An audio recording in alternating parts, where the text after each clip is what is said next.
started. This is the April-17, 2018, 7 p.m. meeting of the Alamance County Board of Commissioners, and we are all present. So, Commissioner Sutton, if you would please lead us in the invocation.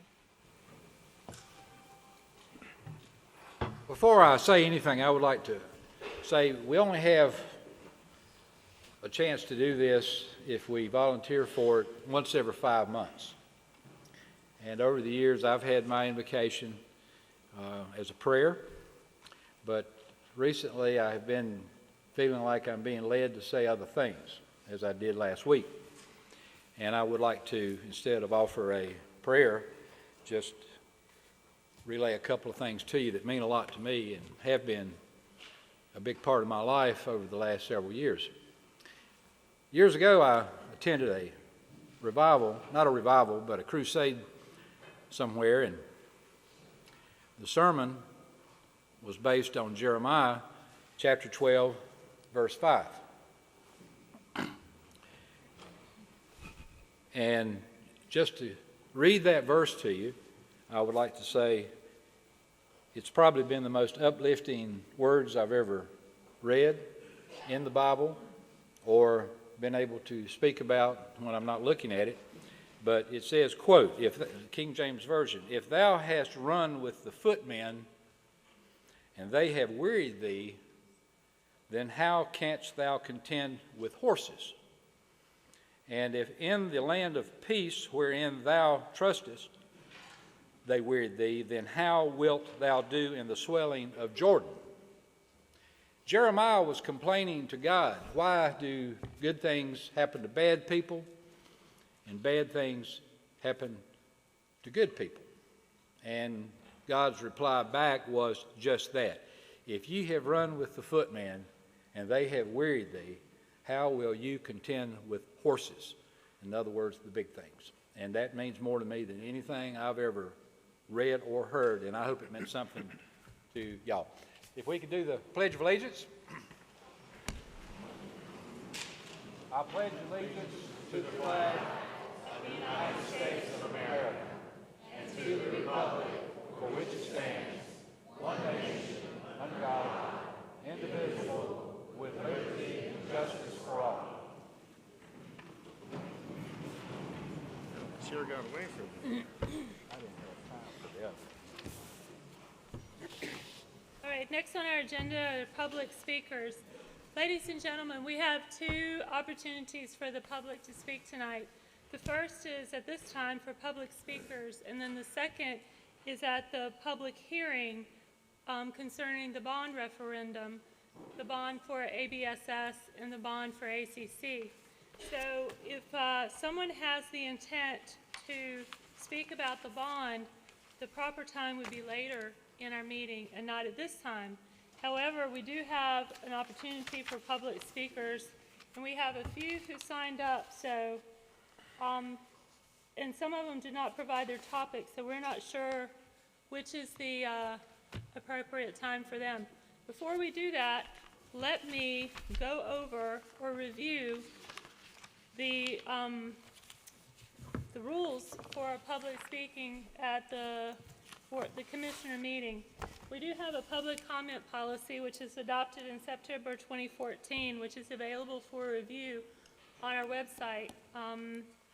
Some of it is directly related to the public speaker section of the agenda, not necessarily to the bond proceeding. So the gist of it is that speakers address the board from the lectern at the front of the room and begin their remarks by stating their name and address. Public comment is not intended to require the Board of Commissioners to answer any impromptu questions.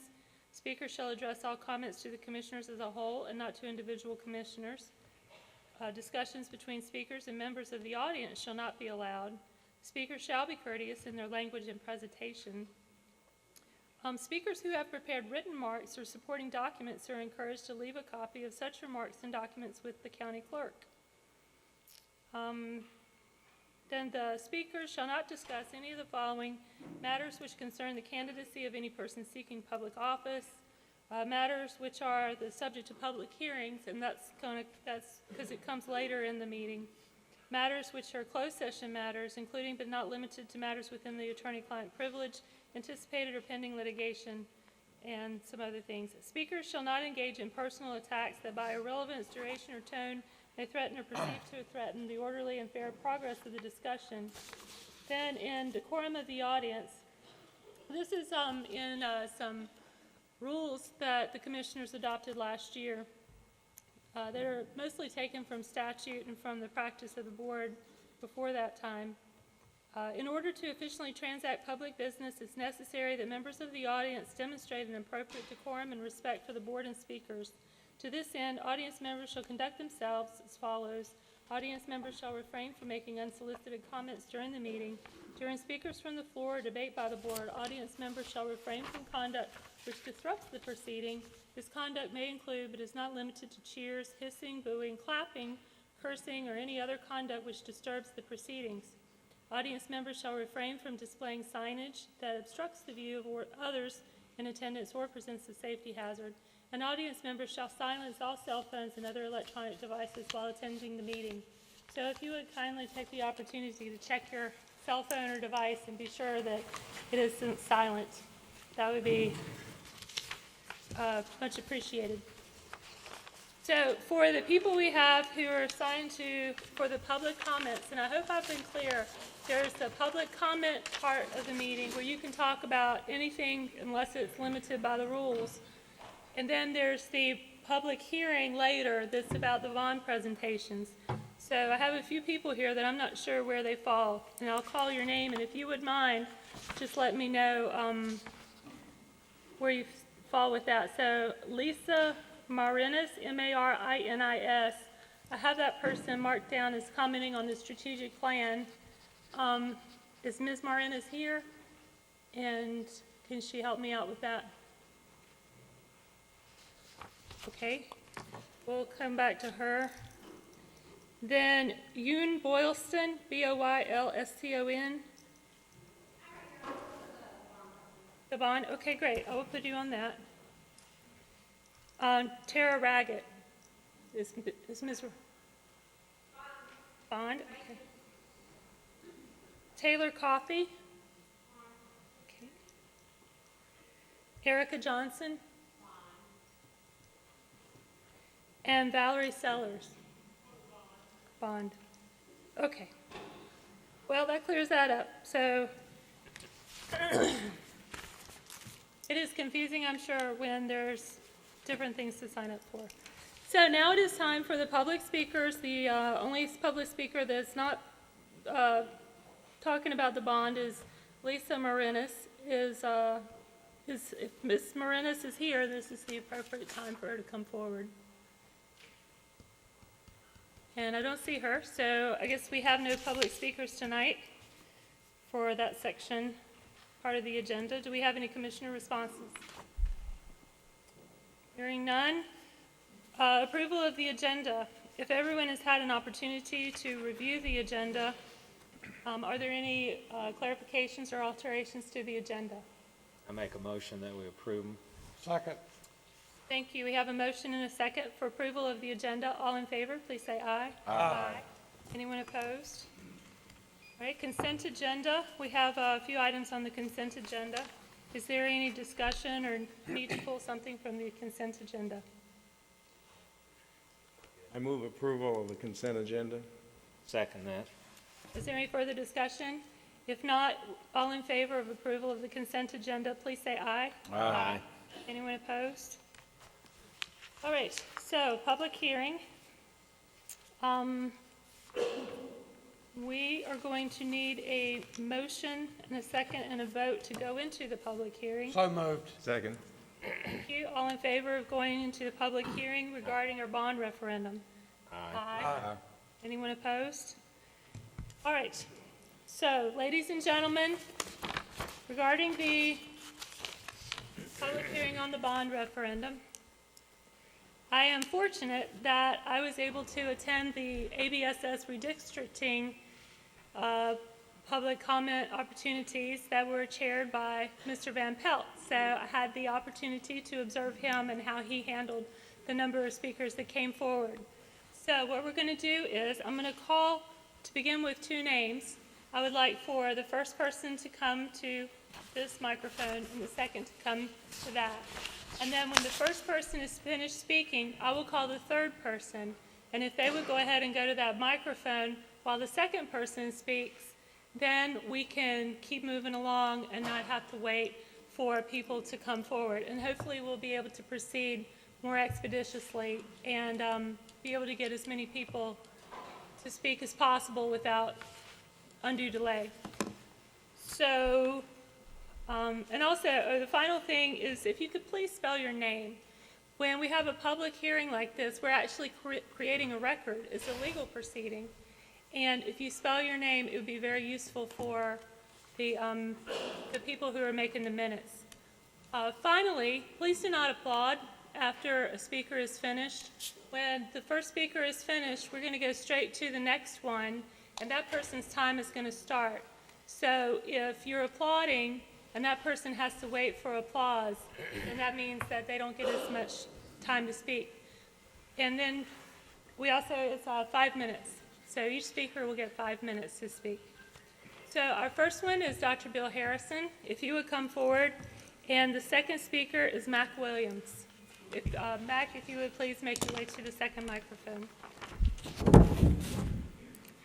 Madam Chair, Commissioners, I appreciate the opportunity to come and stand before you and talk about the culmination of about 3.5 years of work. Many of you have been intimately involved in that work. We presented our proposal to you just recently, and as I said when I presented that proposal, this is about bricks and mortar certainly, but it's about much, much more than bricks and mortar. It's about us making a statement that we're ready and willing to invest in our students. $150 million is a lot of money. We recognize that. We worked very hard to get this figure down to $150 million. As I shared with you when we were last together, we brought in an architect, gave them a $150 million target. That was the result of conversations I had with then Vice Chair Boswell and then at that time Chairman Dan Engel, and at that time County Manager Craig Honeycutt. They did some work for us for about 9 or 10 months, and they came back, and the package was somewhere in the $220 million area. We kind of whittled that down a little bit, got it to about $170 million, and asked them to go back again, and we have it down to $150 million. Again, an awful lot of money, but just a start. I really want to express my appreciation to Brian Haygood and the county staff for the work that they've done with the Davenport Group to find a way that we can truly make this something that is fiscally manageable, that it will have an impact on the tax rate, but nothing of the extent that we were hearing about early on. So again, Mr. Haygood and Susan and his entire team and all who worked on that, my deepest appreciation to you. We have our advanced ed accreditation group in town this week. They visit every 5 years, and we spent most of the time I spent 2 hours speaking to them this morning, and if you can imagine the pain of having to listen to me for 2 hours. But I shared with them the vision and the great job that this community did coming together and creating a vision for public education that any community that valued its children would embrace. This community has embraced it. You have provided unprecedented support to us the last 3 years, and we appreciate that. We feel that we're really at a point that we're moving forward. I think this is a true tipping point in public education in Alamance Burlington school system, and this is about much more than bricks and mortar.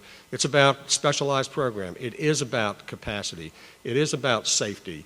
It's about kids, and it's about our future. And again, 2 of you have served as liaisons to the board, so you've seen this through the unveiling. As Chairperson Gailey indicated, many of you have attended our public hearings, so you know the work and the thought that went into the student assignment plan. I think you know and you understand the work and the thought that went into putting together this bond package. It's not us trying to be elaborate, it's us trying to catch up.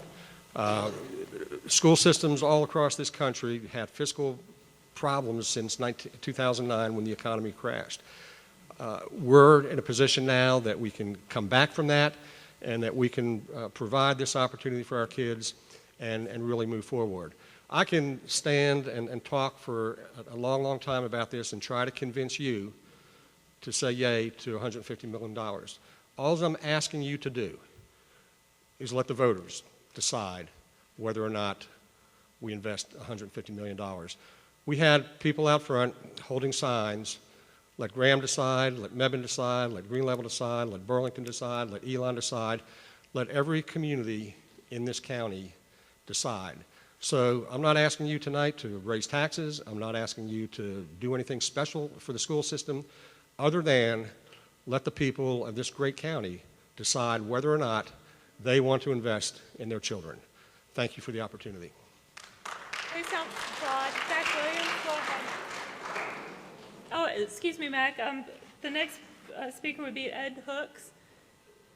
Councilman Hooks, if you would come forward, and please don't forget to spell your name. Thank you, members of the board. My name is Mac Williams. I'm speaking to you tonight as the president of the Alamance County Chamber of Commerce and as the economic developer for the county. Dr. Boylston, whom was mentioned a moment ago, is going to be providing the official chamber statement. So I'm speaking to you on the perspective of the economic development professional that tries to sell Alamance County every day to businesses and industries that are looking for a location. You know, Alamance County is a growing county in a growing state. We are our location on 2 interstates, between 2 commercial airports, between 2 metro areas with proximity to both of those is an obvious driving factor. Business and industry are looking for places where there are people. They need labor. People where the quality of life is in a growing quality of life. Schools, housing, medical care, recreation, shopping, all of those amenities are what my clients and my prospects are looking for. And I take these folks on tours of communities and I drive them around, and this is what they're looking for, because they're looking for a place that will reflect the kind of place that they are wanting to be. I'm reminded of a story. Many years ago, I was an economic developer in another community. I had a gentleman, we're riding around, I'm showing him the schools, the hospital, neighborhoods, shopping centers, and we're talking about the kind of community I'm presenting to him. And he said, I've got a question. He said, how many bond issues has your community passed, say, in the last 10 years? I didn't have the answer. I said, but I'll get it to you. I said, I'm curious why you ask. He said, well, it's just kind of a personal thing for me. He said, my company's getting ready to invest $30 million. Why would I invest that $30 million in a community that doesn't invest in themselves? I'm trying to figure out if that community invests in themselves. And so this is a great opportunity to demonstrate that we are, it's a positive thing going on here. We've got a low unemployment rate, housing prices are rising, wages are rising, opportunities are abounding, so we've got a great story to tell. We're doing this because we're growing, and we're trying to keep up with growth. And so this is an excellent opportunity to invest fully, as the school system and the community college have requested, in the infrastructure that is so critical to the growth of our product here in Alamance County. We've experienced a 5.2% change in population since 2010 to 2016, this from the North Carolina Office of State Budget and Management. We're 18th in the numeric change of people. We're 12th in the percentage change of this in the state among the counties with higher populations. Swepsonville and Mebane were numbers 36 and number 63 in growing municipalities, this out of 563 municipalities in North Carolina in that time frame. So we're growing, and we've got to be able to accommodate that growth. Along the same lines, while we rank 17th in population in North Carolina, we rank 5th in total retail sales. This speaks to the sales tax option. We've got a lot of people coming in here who are not residents who are leaving behind sales taxes due to their purchases. Why should the burden fall all on us as taxpayers when we can bring in other people's money to help us pay for this? So the quarter-cent sales tax, I know, is also out there, and I would encourage good thought about that. So we've got a great story to tell. We've got reasons to tell people to be confident that if they invest in Alamance County, they're making a good investment. The board As you'll hear from Dr. Boylston shortly, the board at the chamber is in favor of both requests at the full amounts, as well as including the properties, the quarter-cent sales tax being on the ballot. So thank you for your time, and thank you for this opportunity for public presentations. Thank you. Sandy Ellington Graves, could please come forward. And go ahead, Mr. Hooks. Thank you. I'm Ed Hooks, Mebane City Council and Mebane citizen. I appreciate this opportunity tonight to talk to y'all. This is a very difficult situation, but we appreciate your listening to us. If I may, I got some notes. Much of Mebane's growth is due to our economic development partnership with our county commissioners. Since 2010, incentive contracts have been signed with 17 companies generating 1,800 jobs and new investment in tax base of $475 million. Population since 2010 has grown because of these jobs, as well as the surrounding growth in the Triangle and the Triad. 2010, the population in Mebane was 11.4. At the rate we're growing, by 2020, the population will be over 17,000, an increase of 5,700 homes. That's 51% over 10 years and works out to be about 48 new people every month. During the past 20 years, Mebane has grown at a rate of 4.7% compared to Alamance County as a whole of 1.8. Tax-based growth in Mebane, and therefore the county, has been booming. Since the last reevaluation in 2010, the tax base in Mebane has increased $662 million. In 2010, it was $1.4 billion, and today it's $2.1 billion. Much of this is, again, due to economic development partnership with our county commissioners and our county. Currently, Eastern High School has 245 students over capacity, 25%. South Mebane is 7%, and other Eastern District schools is 16%. Mebane and the Eastern District is under stress.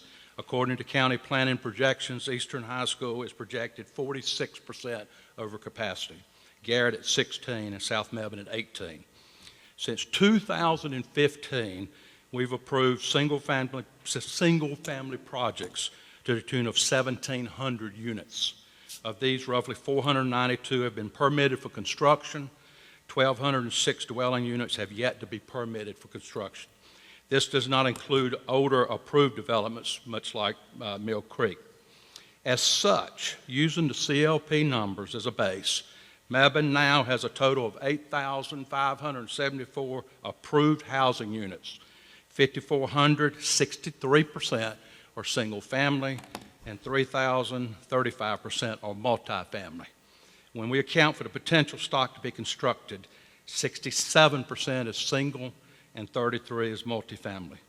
We support the full bond referendum, please. $150 million and $39 billion. Why? Overcrowded schools, citizens concerned about inadequate school capacities. Growth is coming, and we cannot stop it. Both North Carolina is growing in general, as all the urban areas in North Carolina are. Low interest rates, no significant school construction, especially in the high school level, in 60 years. Economic development, as Mac alluded, Alamance County needs to improve the education asset in order to attract higher paying jobs and improve our household income in comparison to our neighbors along the interstate corridor. Look at it as an investment in an income producing asset. It's time. And also prepare our children for the new reality of technology. Thank you very much. Thank you, Mr. Hooks. Allison Gant, if you would come forward. And go ahead when you're ready, Ms. Sandy Ellington Graves, SandyEllington Graves, 2746 Jacobs Trail, Burlington. Good evening. Thank you for the opportunity to speak tonight. I come to you as an engaged citizen, as a member of the business community, and most importantly, as a parent. As an engaged citizen, I believe that we are all stakeholders. We all benefit as our county grows and prospers. Our communities must embrace this growth and many opportunities it brings to Alamance County. But a school system that does not offer adequate facilities and learning opportunities is a barrier to our growth and threatens our vibrant quality of life. As a member of the business community, I have been a local real estate broker for almost 16 years. When buyers are purchasing a home, it is no longer simply location, location, location. I see firsthand the impact a school system, the quality of education, and the performance of a school has on where a buyer chooses to buy a home. Simply put, the quality of our schools has a significant impact on the property values in Alamance County. It has a direct impact on our county's property tax revenues. Good schools mean higher property values, and that means a growing property tax revenue. As a mother of 3, I have been actively engaged in ABSS since 1999. Almost 2 decades later, we still have inadequate facilities, we still have serious overcrowding, we still have achievement gaps, and we still have fabulous teachers that we cannot competitively compensate. As stakeholders, we must invest in our schools. We cannot create a world-class school system without state-of-the-art facilities, attracting and retaining excellent teachers, and offering a curriculum that is designed to advance science and technology. Sadly, I have a daughter that's graduating at the top of her class in elementary education at NC State. She will not apply, will not even consider applying at ABSS to teach in our county, because our past investment in our schools pales to the counties around us and the rest of North Carolina. Her top choice is Orange County. How many other good teachers are we losing because we send the message that education is not a priority in Alamance County? I truly believe that the greatest opportunities are often found in the greatest challenges. I challenge each of you to consider the opportunities that this school bond referendum, the opportunities for our engaged citizens, for our residents, the opportunities for our business community, and the opportunities for our children. I urge you to support the $150 million bond for ABSS. The return on this investment is priceless, absolutely priceless. Thank you. All right, thank you. The next speaker is Trip Riley. Start. Yes. Did you hear Trip Riley? If he would come forward, please.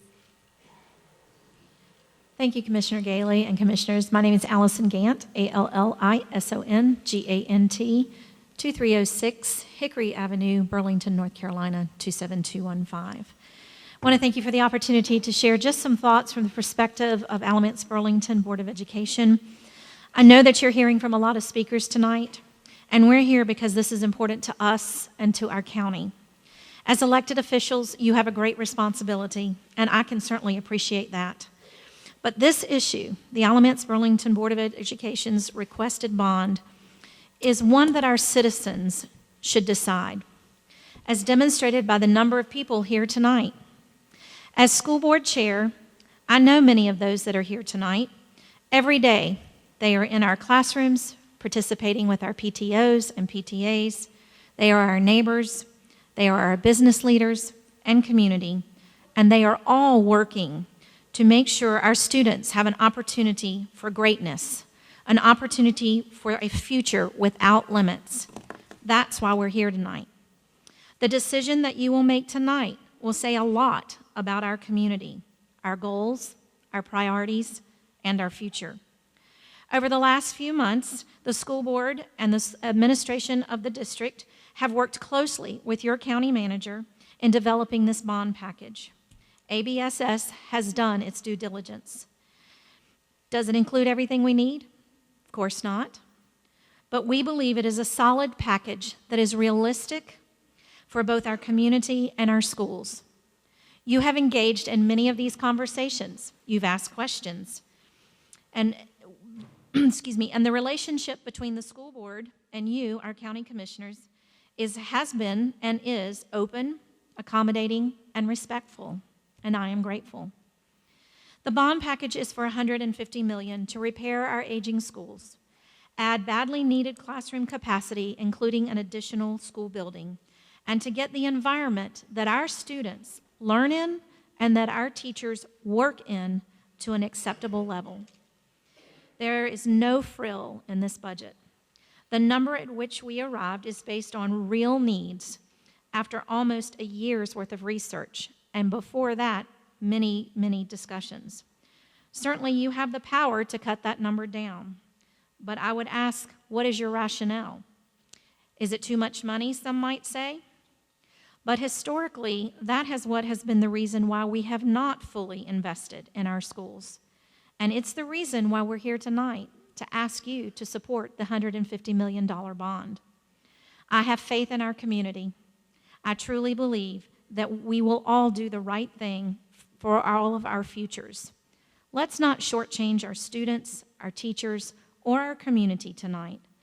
Put the full request upon the ballot and let our community decide.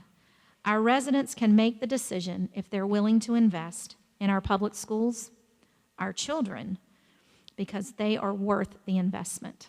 Thank you. Thank you. Griffin McClure, please. Go ahead when you're ready. Actually, hang on just a minute. Griffin McClure? Thank you. Good evening, County Commissioners. My name is Trip Riley, and I'm the current student body president at Eastern Alamance High School, and I'm just here to talk to you about a few reasons why our school needs the bond to be approved.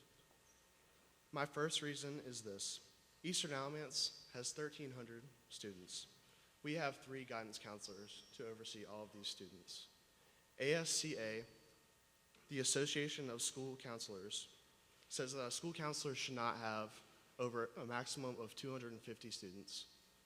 By this math, each of our counselors have 434 students to oversee. We have 180 days in the school year. I would think that it is physically impossible for someone to see every student, including seniors who are applying for college, taking ACTs and SATs, and needing assistance on their applications. I find this very hard for counselors to do, and I'm not sure how they do it. My second reason, my first semester I took AP Psychology, and we did not have enough textbooks to go around for our class. We had 35 students in a college-level class, and we did not have enough textbooks to go around. We had to go to Western Alamance High School to see the need for more textbooks.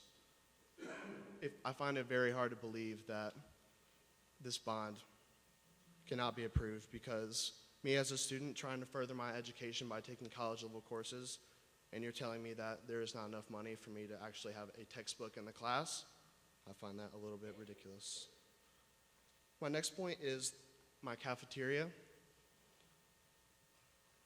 We have approximately 25 minutes for each lunch period, and due to overcrowding, it takes about 15 minutes for us to get through our cafeteria line, leaving us only 10 minutes to actually eat our food and take a break from our 7-hour day. And also, if you're lucky enough to get through that line, there might not be a place to sit. Ladies and gentlemen, you do not have a place to sit in your cafeteria if you go through the line and actually eat food. We have students that choose not to eat lunch at our school so they can actually have a place to sit down and take a break during our 7-hour day. My next point would be our janitorial staff. We have 3 janitors to oversee 1,300 students every day. My father runs his own cleaning business, and he says this would probably be physically impossible for his cleaners to do, and they're professional cleaners. We have our bathrooms that have not been changed since 1962. We have the original structure from the early 60s. Most of our stalls don't even have locks on them, and some of them do not even have doors on them.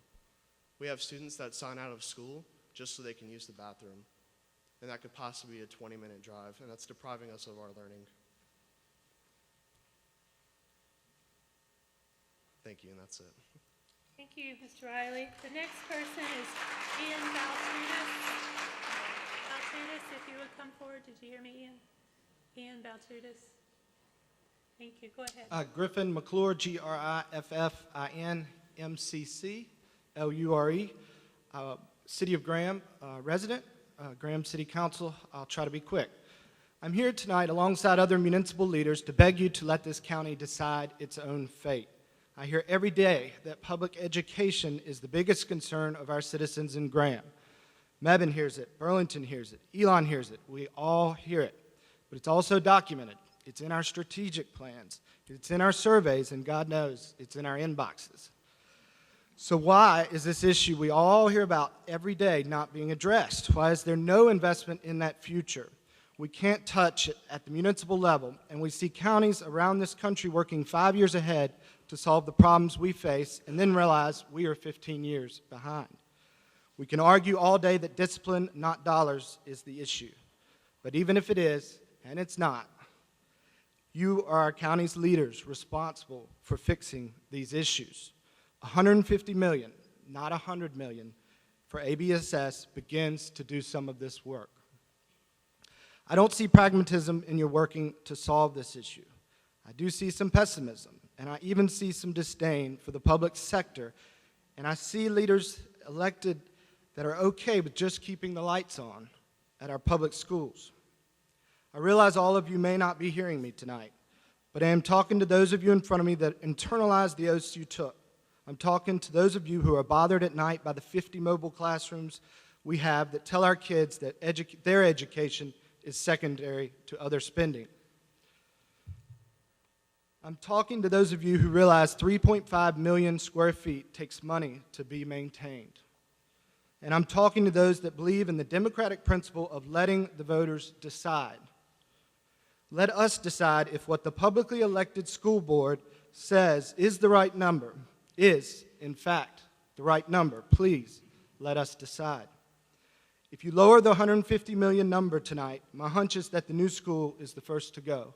And with that, redistricting is negated. I was part of approving the Chamber's vision plan 5 years ago, and I support the school board's 2 years of work on redistricting. We won't get this chance again anytime soon. Each of you knows that. Please, let us decide. But if you still think discipline is the issue, redistricting and pride in facilities addresses that. If you are still skeptical that the dollars aren't being spent wisely, let the public decide where their money is spent. If you still think $150 million is too much, please let Graham decide. That's all I ask for my constituents, that's all I ask for my family, and that's all I ask for all of us here. Let us decide. Thank you for your time. I thank each one of you for your service. We know the work is hard. Thank you. Thank you, Mr. McCoy. Martha Crowell. Maybe Gideon. Good evening. My name is Ian Baltutis, and it's my honor to serve as the mayor of Burlington. Tonight I stand before you on behalf of our council to let you know that every year we make tens of millions of dollars in investments throughout our community, in roads, in water, in sewer, in sidewalks, in trails, in recreation, in transportation, in economic development, in small business support. The list goes on and on and on. But there's one item, one drastic item, that is the number one hindrance to our economic development that we cannot invest in, and that is education. And I'm here on behalf of the council, on behalf of myself, and on behalf of the voters of Burlington to ask you to put the full $150 million ABSS bond on the ballot. And as Griffin said, let our voters decide. Thank you. Thank you, Mayor Baltutis. Martha Crowell, K-R-A-L-L, 3844 Heritage Drive, apartment 302, Burlington. Good evening. Thank you for giving me the opportunity to speak. I'm Martha Crowell, a proud senior citizen of Alamance County and a proud citizen of the United States. I moved to North Carolina 11 years ago from New Jersey. I would like to start by making a reference to what Commissioner Sutton said at your April 2nd meeting invocation. You said, "What is my purpose?" Well, I want to expand on my own purpose. Yes, I am retired, but I want to always keep being involved in the community, and especially on issues on education. That is very close to my heart. I had the opportunity to visit every school in the county since I moved here. I look at some of the needs very closely. I'm grateful for many of the people that are here tonight that welcome me into the county and help connect those dots. And I find myself now at 70 years old, 71, trying to continue to connect and to look at the senior citizen community to embrace what we are trying to do here tonight. In 1958, Alamance County voters approved a $6.5 million school bond. At that time, and I quote from a Time and News article, "Education should not be looked upon as an expense, but rather as an investment." That was said in the 50s. I would like to quote some excerpts from a letter to the editor of the Times and News, but was never published, from one of my neighbors, Louis Hibbett. He's here tonight, and he's asking, what are the benefits that will be obtained from this education bond? He wrote, quote, "Costs and benefits, the trade-off always exists, probably have some impact on taxes, but what will be the cost to those same residents in the bond if the bond does not pass? Companies that provide jobs in the upper end of the pay scale place a premium on the quality of life of their employees. They need to enjoy quality education being paramount." That's end of quote. I personally have always been an advocate for Alamance County, and it's my duty as a senior citizen to invest in our schools after so many years of neglect. We are building step by step our future. Our children are going to be sitting there where you are. Did we give them the tools, a good environment to be able to learn and succeed? We need to invest in public education. Young families will choose to live elsewhere. Not having a growing population of younger citizens, we lose the vitality that we need as a community to maintain our quality of life. It is time to put the bond in its full amount on the ballot, so we have the opportunity to show the support of this investment in our children's future. I pledge here tonight to continue work to make this bond a reality in this election period. We cannot, as senior citizens, sit and wait. And as Mr. Dan Ingle said at the Community Council meeting last month, we cannot pile children in our schools' buildings like cords of wood. He just made it very visual to me. Thank you for letting me speak tonight. Next is Paul Koontz. Is Paul Koontz here? I don't see Paul. Paul Koontz? Okay. Go ahead, Zach. Oh, the next person after Paul is Mr. Passion. Deson Passion. Is he here? Is he here? Here's Paul. Oh, here's Paul. Great. Hey, Louis. Sorry. Mr. Passion, Mr. Passion, just hold on back there, please. Mr. Cooks is here, so he's going to go ahead, but you will be in the next one. All right. Zach, when you're ready, thank you. Hello. I would like to thank you all for allowing me to speak and for the great work you commissioners do. My name is Zach Clemens, and I am a current 10th grader at Southern Alamance High School. I'm also the representative for an organization called the NCASC, or North Carolina Association of Student Councils. I currently hold the position of president-elect of the NCASC. My school, Southern, is the president-elect school. What this means is that in the year 2020, we will be holding a convention at this high school that you are sitting in right now. I would like to talk to you about the NCASC, the convention, and Southern's facilities. The NCASC is an organization of student councils across the state divided into 3 districts, Eastern, Central, and Western. There are thousands of students connected to the NCASC, and hundreds of students attend the state conventions each year. The office of President-elect that Southern and I hold will next March turn over into the office of President and President School. The President School holds the state convention.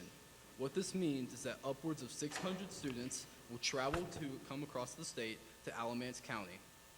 Local hotels will be filled up, local businesses will have a chance to advertise to people from across the state, and Alamance County will have a chance to showcase the absolute best qualities of our community and other counties across the state.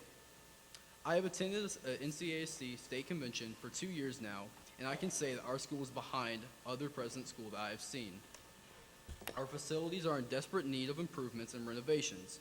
We need to make improvements to Southern if we want to show the rest of the state the best that Alamance County has to offer. I urge you to consider improving our cafeteria, which will have to hold upwards of 600 kids and adults for multiple meals.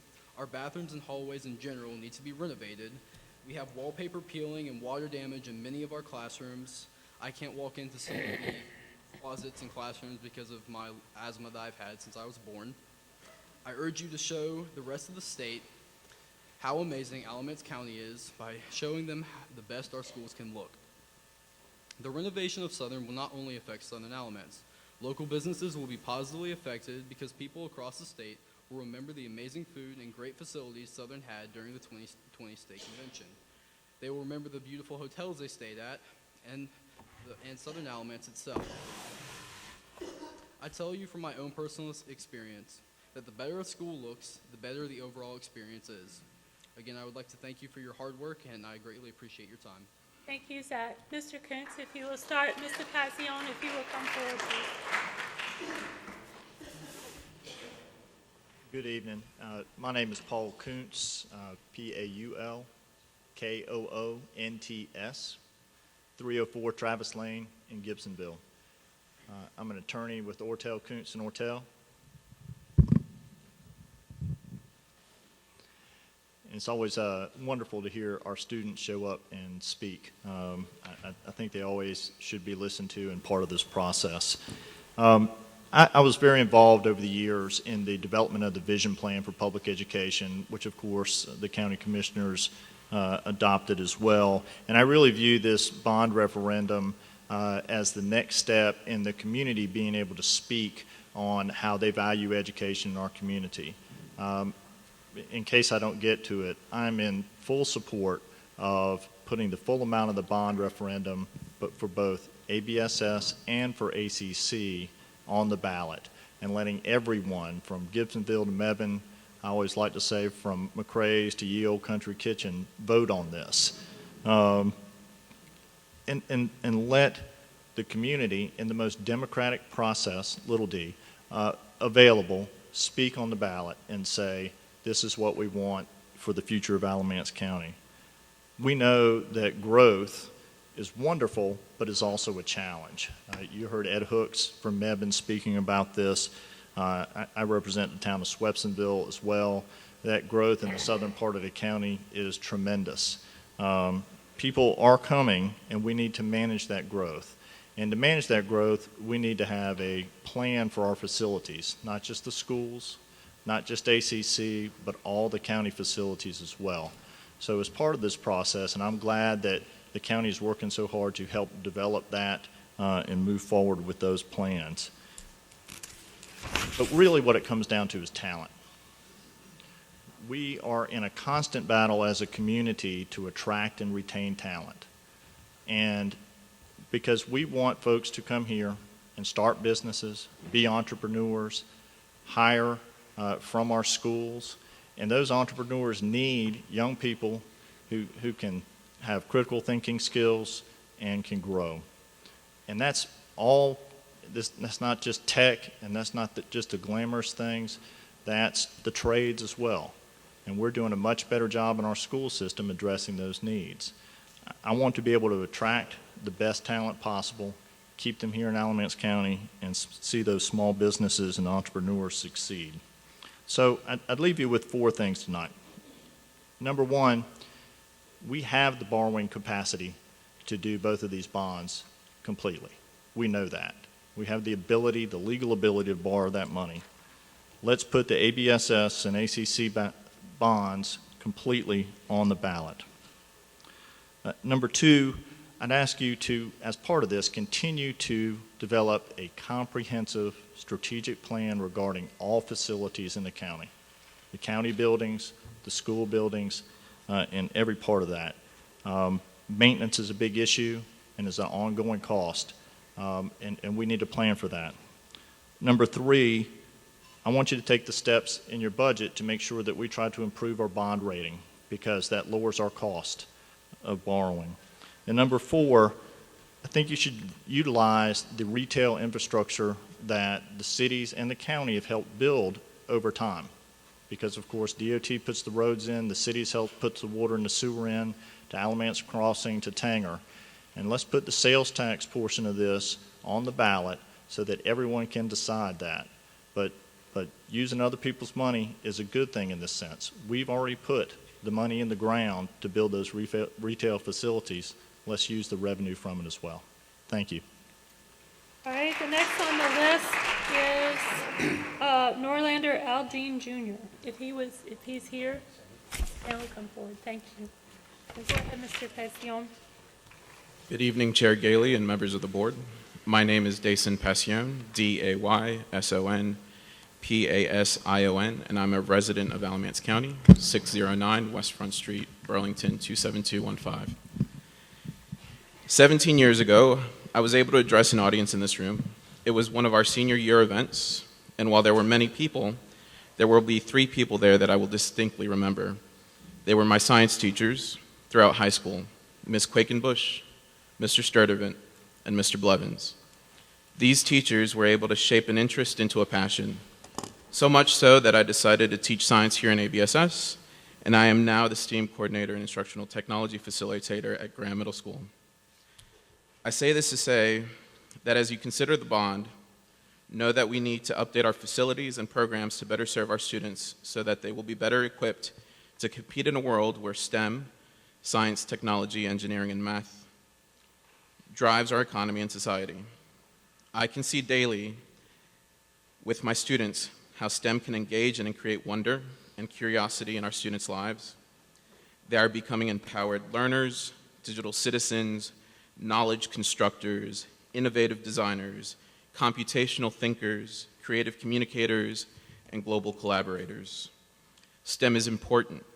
STEM is an economic driver. STEM presents opportunity. There needs to be more people ready to meet such opportunity. Our facilities need to be at a place where teachers and students can experience and utilize STEM equipment and practices before leaving their K-12 experience. As a board, you have also made STEM a priority. It may not be explicitly stated in the county's strategic vision, but STEM is a crucial component of each of the county's action pillars. As a Keenan Fellow, I've had the privilege to work side by side with leaders in STEM. As a Siemens STEM Fellow, I've been able to incorporate the future of STEM into classrooms of today, but I'm just one teacher, and my effect size is limited. You, on the other hand, have a much greater effect size. Tonight, you can begin to change the future of almost 23,000 students. Our students and community deserve better facilities and STEM opportunities. I want to remind you of your awesome responsibility for the people of Alamance County. As representatives, you often get the deciding vote on policies of this county. In your discussions, you often state that you have to remember to take into consideration all members of the community, not just your friends and associates, not just the people who came here tonight to speak, not just those that write letters to the editors or post on Facebook. You are here to represent all. I can think of no better way to allow all county residents the opportunity to be heard on these 2 bonds than by letting them cast and record their votes. Please put the bonds on the ballot in the upcoming general election for the full amount being requested of $150 million. Thank you for your time and consideration. Thank you, Mr. Passion. John Dooley. Is John Dooley here? Mr. Dooley is here. Go ahead. Hello. My name is Norlander Aldine Jr., Deanjr. I am the student body president at West Alamance High School. Nearly 3 years ago, I moved to Alamance County from Charleston, West Virginia. It has been a very positive experience being at ABSS. I was able to play sports and get involved in student council. The Western student body has great school spirit. Unfortunately, I've noticed, compared to my school in West Virginia, Western's facilities are old and no longer sufficient. It's hard to keep school spirit if we can't be proud of our school. Recently, our student council was able to travel to Alexandria Central High School, and to be honest, I was jealous to hear about the facilities that they had. Every day, I read the morning announcements at school. My classmates constantly say they can't hear me over the announcements. I think it's very important if we up those systems in case we had an emergency. This makes it very hard to keep our community involved and our students involved in great events that we have across the campus. As an athlete, I have experienced firsthand facilities from Guilford County and Orange County. They were able to host both JV girls and JV boys, JV varsity boys and varsity girls in one night. Western was the host of the basketball conference tournament this year. We couldn't even fit the schools alone that had the game in one game. We had to tell people they couldn't come in or they had to stand out in the lobby. Together we must decide what we want for the future of Alamance County.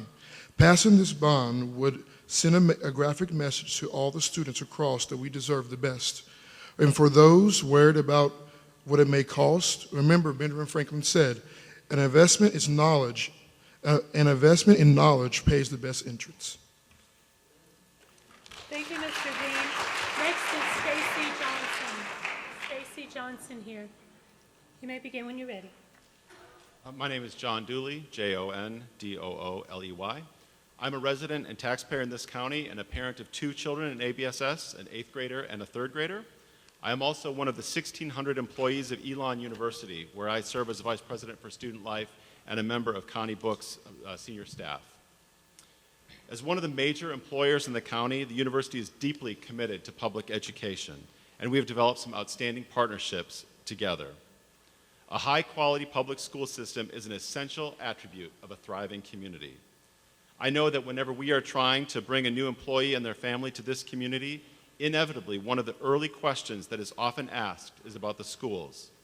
It doesn't take someone long to do their homework and realize we have some wonderful programs occurring in this county, but our facilities do not support or match our aspirations. We have to give students the space they need to learn. We are over capacity in our high schools, and the number of students attending those schools is projected to increase rapidly. Most of our school buildings in this county were built between the Truman and Ford administrations.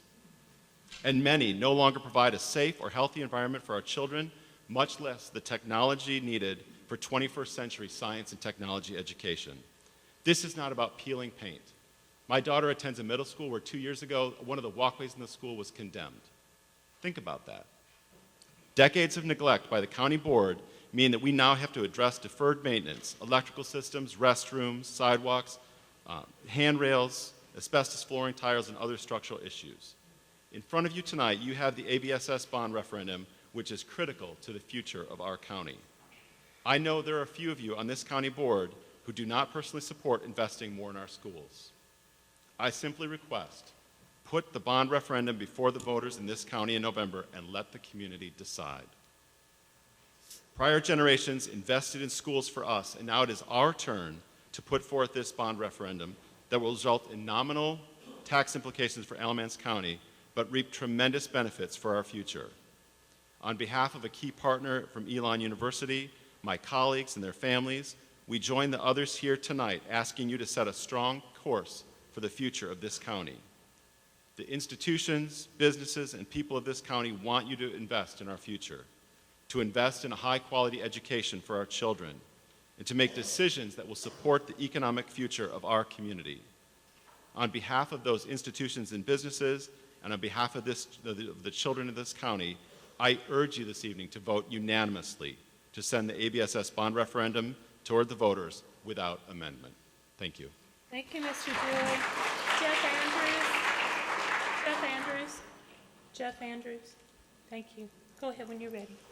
Hi, my name is Stacy Johnson, Stacey, Johnson, Johnsson.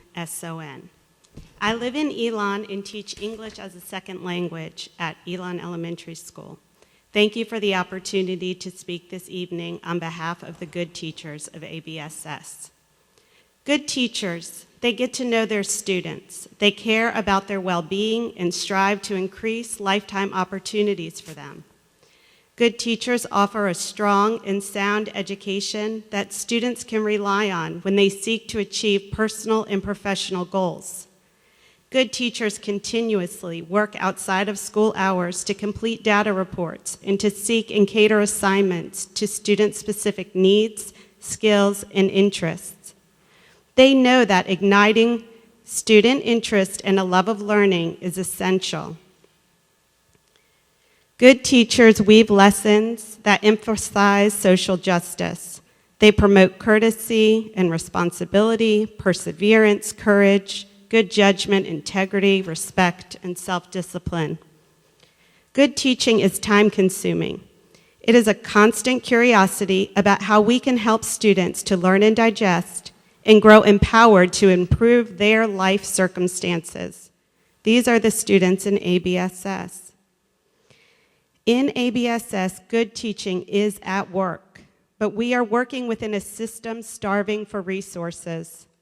This is during a time when adequate public school funding is dependent upon the local financial supplements from the community.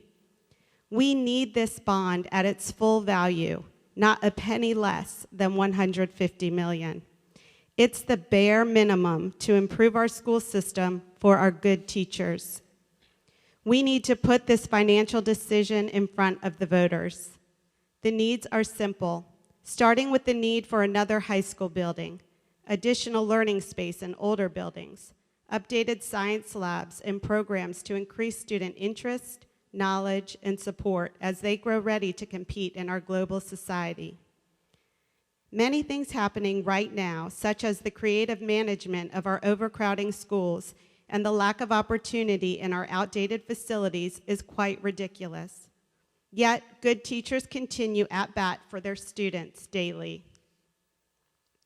This year alone, I have written 3 grant proposals, have spent my own money to start an after-school Spanish club for native speakers, and have networked to identify supplemental resources available to my students, such as free tutoring through Elon University and reduced-rate music lessons through El Sistema.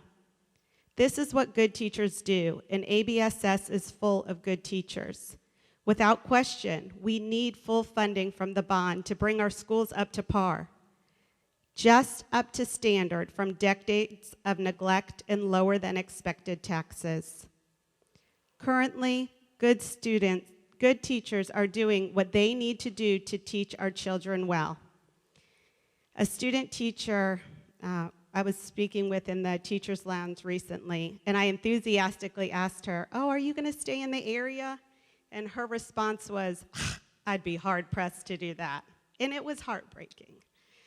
It really was heartbreaking because our students deserve good teachers.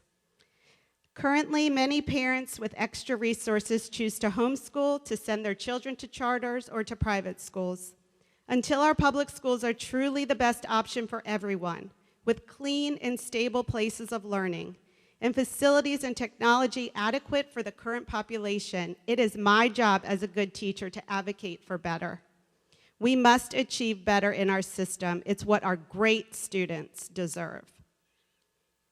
Thank you. Thank you, Ms. Johnson. Tony Forrest. Tony Forrest, thank you. Go ahead, Mr. Andrews. Good evening, Commissioners. My name is Jeff Andrews, Jeff Andrews. I live at 818 Warwick Court in Burlington, and I'm part of that growing demographic of retired senior citizens. You've heard a lot of comments tonight about reasons why we need this bond, and we need this bond to be fully funded. I stand squarely in that camp that supports this bond and it being fully funded.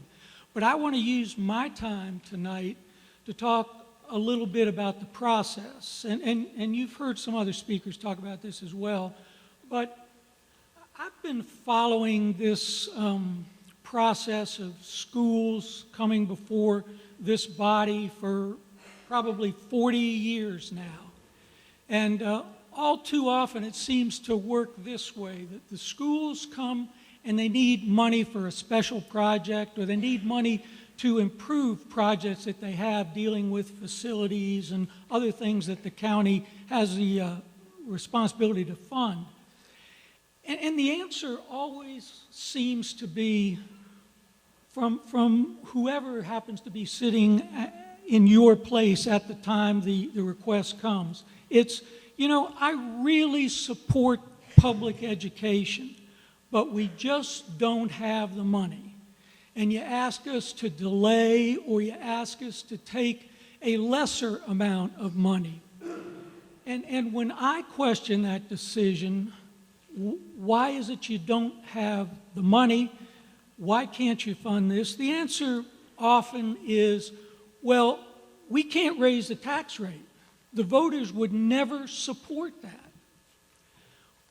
When I delve deeper, how do you know what the voters are going to support? They say, well, we had comments at a commissioners' meeting and more of the speakers were against it than were for it. Well, I don't think that's happened tonight. Another comment will be, well, I got more emails and more telephone calls that were against the proposal than were for the proposal. Well, once again, that's an awfully small sampling, and that's nothing more than anecdotal evidence. But so what I say, and what many other people who have spoken tonight say, is now you have the opportunity to really find out what the voters want. You don't have to guess. You don't have to depend on 10 emails or 3 comments at a meeting like this. Put the issue on the ballot for full funding and see exactly what the electorate wants.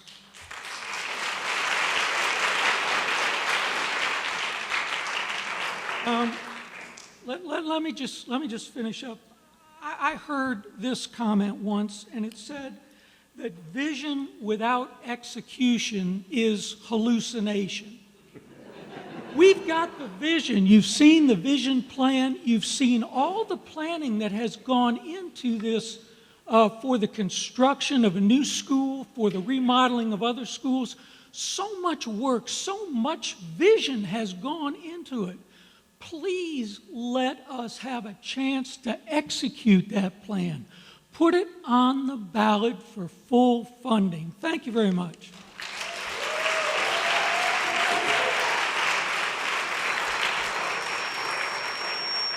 Job Williamson. Job, I can't see you around over there. Can't make. You're next. Give you a nod. You're next. Thank you. Mr. Forrest. Madam Chair, members of the Board of Commissioners, good evening. My name is Tony Forrest, F-O-R-I-E-S-T. My address is 2211 Quail Drive in Graham, North Carolina, and I'm not running for anything. Thank you all for the opportunity to be with you, and it has been a while since I've had the privilege of addressing you all, and I understand that my time is limited, so I will be brief. I have been involved in this community all of my life, and like you, my passion is serving in some kind of way. Even today, I wear a number of different hats as I try to make a positive difference in Alamance County. The common denominator in all that I do is the promotion of educational opportunities and success for every student in Alamance County. Today, I do not represent any of these wonderful organizations, but I come to you as a private citizen, as a father, a husband, a taxpayer, and a patriot of Alamance County. In my humble opinion, there is no greater gift that can be given to our young minds than the opportunity for the best education that this community can provide. We are at a crossroads right now. Numerous options are available to us as a community. And let me just be very clear about this. We can fund education or not. We can either step up to the financial needs of our schools and young people, or we can choose to kick the can down the road and hope that someone else will show the courage to make the tough decisions later. My guess is that you all will do what is expected of effective leadership. My own children have long since graduated from our system, and they have taken their places in their respective communities. My wife and I have decided to continue to support this community that we hope to call home for a very long time to come. The price that I pay, the price that we pay for living in the best community in the world is paid with no regrets. To ensure that your grandchildren and that my grandchildren have the best that Alamance County can provide by way of opportunity means that someone has to make a sacrifice. Someone has to make an investment in our future. Let us give ourselves and the citizens of this community the opportunity to do what we can to make a difference for someone else. The school bonds are vital to the immediate needs of our schools, for sure, but by making educational resources and opportunities available across the county, we increase the likelihood that education initiatives from cradle to career will be maximized. This bond will be the first of many choices that will distinguish the difference in how well this county will thrive and survive in the next generation. And again, I thank you very much for your time. Thank you, Mr. Frost. After Joe, we have Dr. Boylston. If you would make your way forward. Go ahead, Joe. Thank you so very much. My name is Job Williamson, J-O-B, W-I-L-L-I-A-M-S-O-N. That's not job. I live on 904 Hunt Street in Burlington, North Carolina, 27217. I am the student body president at Walter M. Williams High School. The M stands for McAdoo. And I will take you back to a month ago where we had a very important opportunity to walk out of our school system. Now, I'm in a school building. It was not a walkout against gun control. No, it was a walkout for remembrance of those who lost their lives. And I called every one of you all. Some didn't answer. That's all right. I left messages. I have talked to Mr. Bird, Ms. Gailey, and so on and so on. As student body president at Walter Williams High School, one of my duties as president is to engage with my peers. And on that day, March 14th, I had a chilling realization of what happened and what's going on in our school system. My English 4 honors teacher, Miss Betsy Lee, asked a very serious question in our journals, and that question was, do you feel safe in your own school? And we raised our hands, and the majority was, no, they do not feel safe in their own schools. Now, I don't know about you, but if I was a parent, I wouldn't have sent a kid to a school system where a majority of the kids don't even feel safe in their own school building. Now, in this bond, it has talked about how we will improve the building structure, how we're going to add on. But one thing that's been overlooked by the whole thing is what it's going to do about the doors. Many of our schools have doors that are open and unlocked. Now, as being Walter Williams High School, we are centrally in the middle of the heart of Burlington. And so we have very elderly people that walk around their dogs to get exercise, which is fine. We have people that walk up and down Bulldog Alley to get exercise. We're not saying cut them away. We're not saying get rid of them. They are a part of our community. So we want them to be in our community and be able to walk around Williams. But we also have to realize that we have students there as well. We don't know what the intentions are of some of those people. It could be anyone. And so what it says, and I'm so fortunate to be on the advisory board, superintendent advisory board for student council. And one of the things he showed us was the automatic door locks, the key fobs that our teachers will be able to have to send a student out that needs to go to the car if they drive, or even just go to the office and get back inside. That will cut down so many acts of violence against our students, and that will save many of our students' lives. I don't want to be in college and I hear about my school system that I fought so much and I talked so highly of for the past 4 years, just to hear them on the CNN news talking about a shooting. That is devastating, and I wouldn't want a parent to go through that loss of a child. I say to you now, and I know we're hitting a dead horse. I mean, everybody's been saying it over and over. Give us an opportunity, and we will show you. Thank you so much for your time. Thank you, Joe. Next is Tara Raggett. Tara Raggett, if you would come forward, please. You may begin when you're ready, Dr. Boylston. Good evening. Thank you so much, our commissioners and members of our community. My name is Yun Boylston, Y-U-N, last name B-O-Y-L-S-T-O-N, and thank you for the opportunity to be here.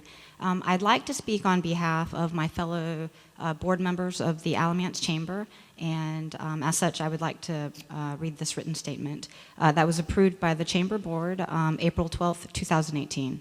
And first, I would also like to acknowledge the tremendous work from the folks at Davenport in providing us with the expertise and the financial analysis that really gave us good information as the bond moves forth.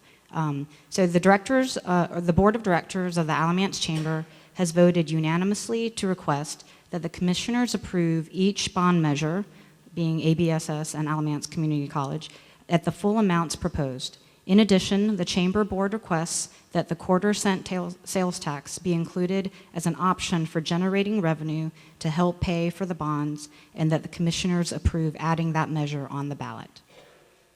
The Alamance Chamber has a long history of representing and providing the support of the business community to the efforts of our local education institutions, Alamance Burlington School System, Alamance Community College, and Elon University. The Alamance Chamber takes the position that education and economic development are tied together in such a way that one cannot be successful without the other.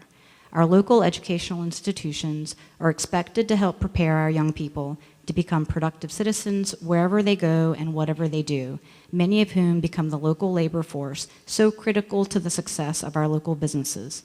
In addition, high-performing educational institutions are critical infrastructure for a high quality of life in the community, which businesses need to ensure a sustainable, vibrant local economy. Alamance County is growing, and it is time to make significant investments in our community's educational infrastructure, not only in response to current growth demands, but also in preparation for the demands of future growth and changes in society and technology, which will require people to have more education for future jobs. Now, I'd like to spend the rest of the time, if I may, speaking as a pediatrician at Burlington Pediatrics and Mebane Pediatrics, and also as the mom of 3 children who are current students in ABSS. I'm not sure if members of our audience have had a chance to look through the facility assessment study. It's on the ABSS website, and I would encourage everyone to read through it and see the kinds of things that are being proposed. I'll read some to you now. Replacement of concrete canopy columns to prevent failure. Remove asbestos floor tiles. Remove missing or install missing handrails. Remediate the cracking in concrete masonry block walls. Replace failing window systems. Now, these are a few, and they're actually collected through at least 5 of the high schools that are included in the proposal. Now, I don't know of anyone here who would choose to put their parents into a nursing home that's described like this. And yet we require our children to attend school there every day, right? So our children and our teachers. And part of our economic development here, and we have community members who are so good at this. We have the Alamance Chamber, we have all of our business leaders, and they have a very specific role in recruitment, recruiting businesses, but we also have a role too. Whether it's intended or not, our children receive a message every day. Are we recruiting them or are we rejecting them, right? Let's give them the message that we support them. We want them here. These children, they're our future entrepreneurs, our technicians, our nurses. Given all the opportunities in the world, give them a reason to stay here and that we are working towards a prosperous collective future together. Thank you very much. Thank you, Dr. Boylston. Taylor, you may start when you're ready. Good evening. Tara Raggett, T-A-R-A, R-A-G-G-E-T-T, 2427 Colorado Drive, Graham, North Carolina, 27253. My birthday's November 20th, so if you want to send me a birthday card, I accept cash. Okay. In thinking about what I should say this evening, I thought about what drives me to be here. And it always comes back to one thing, and that's the current and future students of ABSS. I'm trying to guide you to understand that most people don't have the luxury of time to be here and express the need for this bond. Therefore, they need another option. The following are the duties of the Board of Education: determine the need and seek funds for the operation, support, maintenance, improvement of the school system. Provide for planning, expansion, improvement, financing, construction, and maintenance. Prescribe the minimum standards needed for the efficient operation and improvement of the school system. Kudos to our Board of Education. I know that this was a long and tedious process, and I have much respect for what they did. The following are the Commissioner's responsibilities and duties: adopt an annual budget, establish a tax rate, appoint a county manager, establish local ordinances, appoint representatives. The following are the Commissioner's Code of Ethics. Governmental decisions must be made and implemented through proper channels. Elected officials must maintain integrity and independence, yet are responsive to the interests and needs of those they represent. Elected officials must remain aware they play different roles: as advocates who strive to advance the legitimate needs of their citizens, as legislators who balance public interest and private rights, as fair and impartial decision makers making quasi-judicial and administrative decisions. In order to adhere to and execute the duties and responsibilities of the Board of Education, its members have unanimously made a request through the proper channels for a bond in the amount of $150 million. Based on the Commissioner's duties and responsibilities, it's now your responsibility to follow through with the democratic process and put this bond on the ballot. It's for the citizens to decide and vote upon. According to the Commissioner's ethics, rhetoric rebuttals based on alleged personal hearsay, such as "from what people have told me," and personal opinions such as "I only see teachers here" or "this auditorium is not filled up," are not valid reasons for refusing to advance the legitimate needs of the citizens. Decisions made on such rhetoric are not fair or impartial, but rather based on your own standards, unethical. Ignoring this request, or to strip it down to a lower amount based on personal opinion, is not just unethical and outside the duties and responsibilities of the Commissioners, but it impedes upon the democratic process. This bond is a professional request from educational experts to ensure decisions in this county are made ethically and within the democratic process. The bond must be voted on by the citizens. On behalf of the current and future students of ABSS, I'm requesting you adhere to the Commissioner's duties and responsibilities, ethical standards, democratic process, and put this bond on the ballot for the full amount of $150 million. I'm going to get away with this one more time. I will finish with a quote from Dr. Harrison's childhood friend, FDR.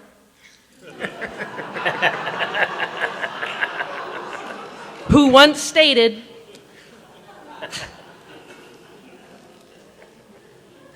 "Let us never forget that government is ourselves and not an alien power over us. The ultimate rulers of our democracy are not a president, senator, congressman, or government official. The ultimate rulers are the voters of this country. Let the voters decide on this." Next is Erica Johnson. Erica Johnson. Is Erica Johnson here? Erica Johnson. I see people getting up. I don't know if any of them is Erica Johnson. This is Erica. Here she is. Okay, great. Thank you. You may go ahead, Taylor. My name is Taylor Coffey, Taylorcoffey, and I live on 4637 Meadowlark Court in Burlington, 27215. I am the current student body president here at Southern Alamance High School. I am a senior and will be attending UNC Chapel Hill in the fall. I'll repeat the first part again. I am a senior. I am a senior, and I still have to worry about the future of ABSS. So you might be wondering why I care. My brother is in the back of the room, and he is listening to me speak.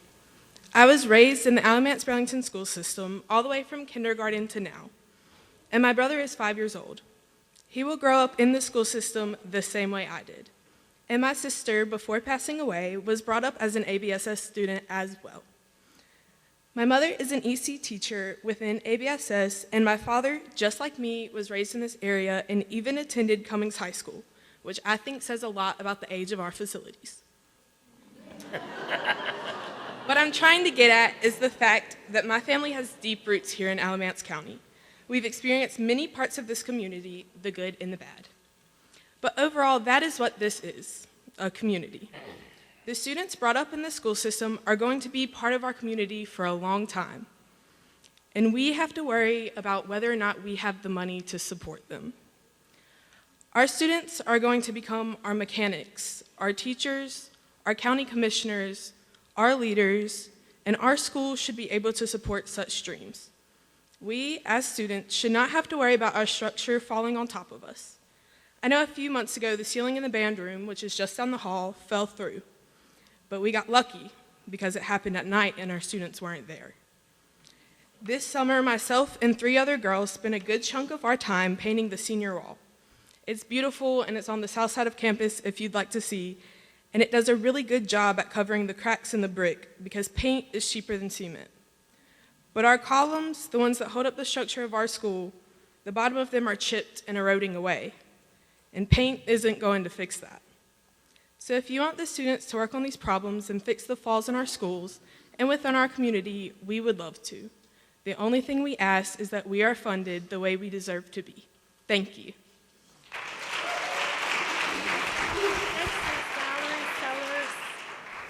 Valerie Sellers. Thank you. You may start. Good evening. I am Erica Johnson, ERICA-JOHNSON, and I stand here tonight on behalf of Alamance Burlington Association of Educators. We have expectations of you as you serve your roles and in your positions as our county commissioners. We expect you to give our students the schools that they deserve. I see signs in neighborhoods that say drive as if your kids live here. We expect you to vote for this bond as if your kids attend schools here. As Dr. Harrison mentioned in his presentation, this is the least amount asked, and it does not address all the issues.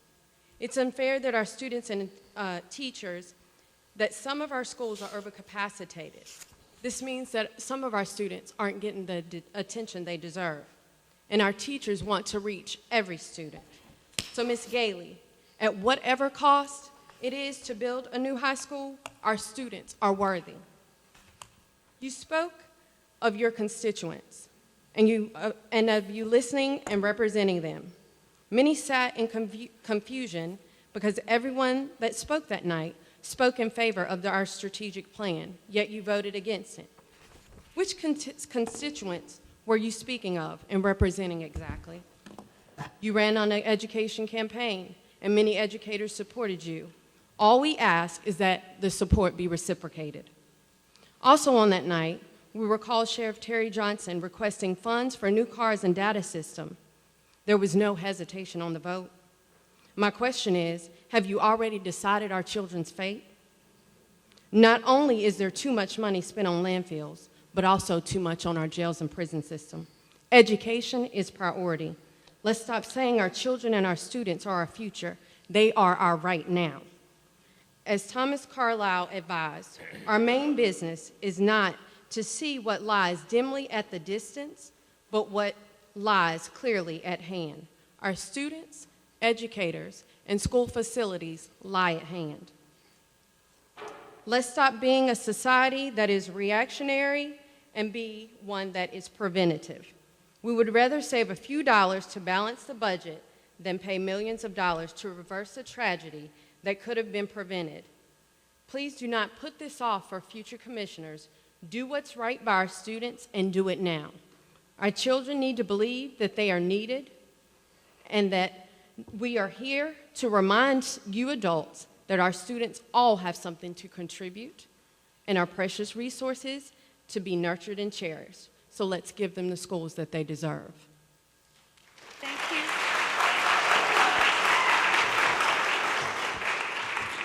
Ms. Sellers, before you start, the public hearing is an opportunity for anyone to be heard, even if you haven't signed up ahead of time. So if there is someone in the audience who would like to be heard, if you would like to make your way to the microphone and avail yourself of the opportunity, that would be appropriate and fine now. Can you go ahead and start, Ms. Sellers? Valerie Sellers, VALERIESELLARS, 3132 Sundance Drive, Burlington. Madam Chair and School Board, I stand before you as a STEM program specialist at Graham High School.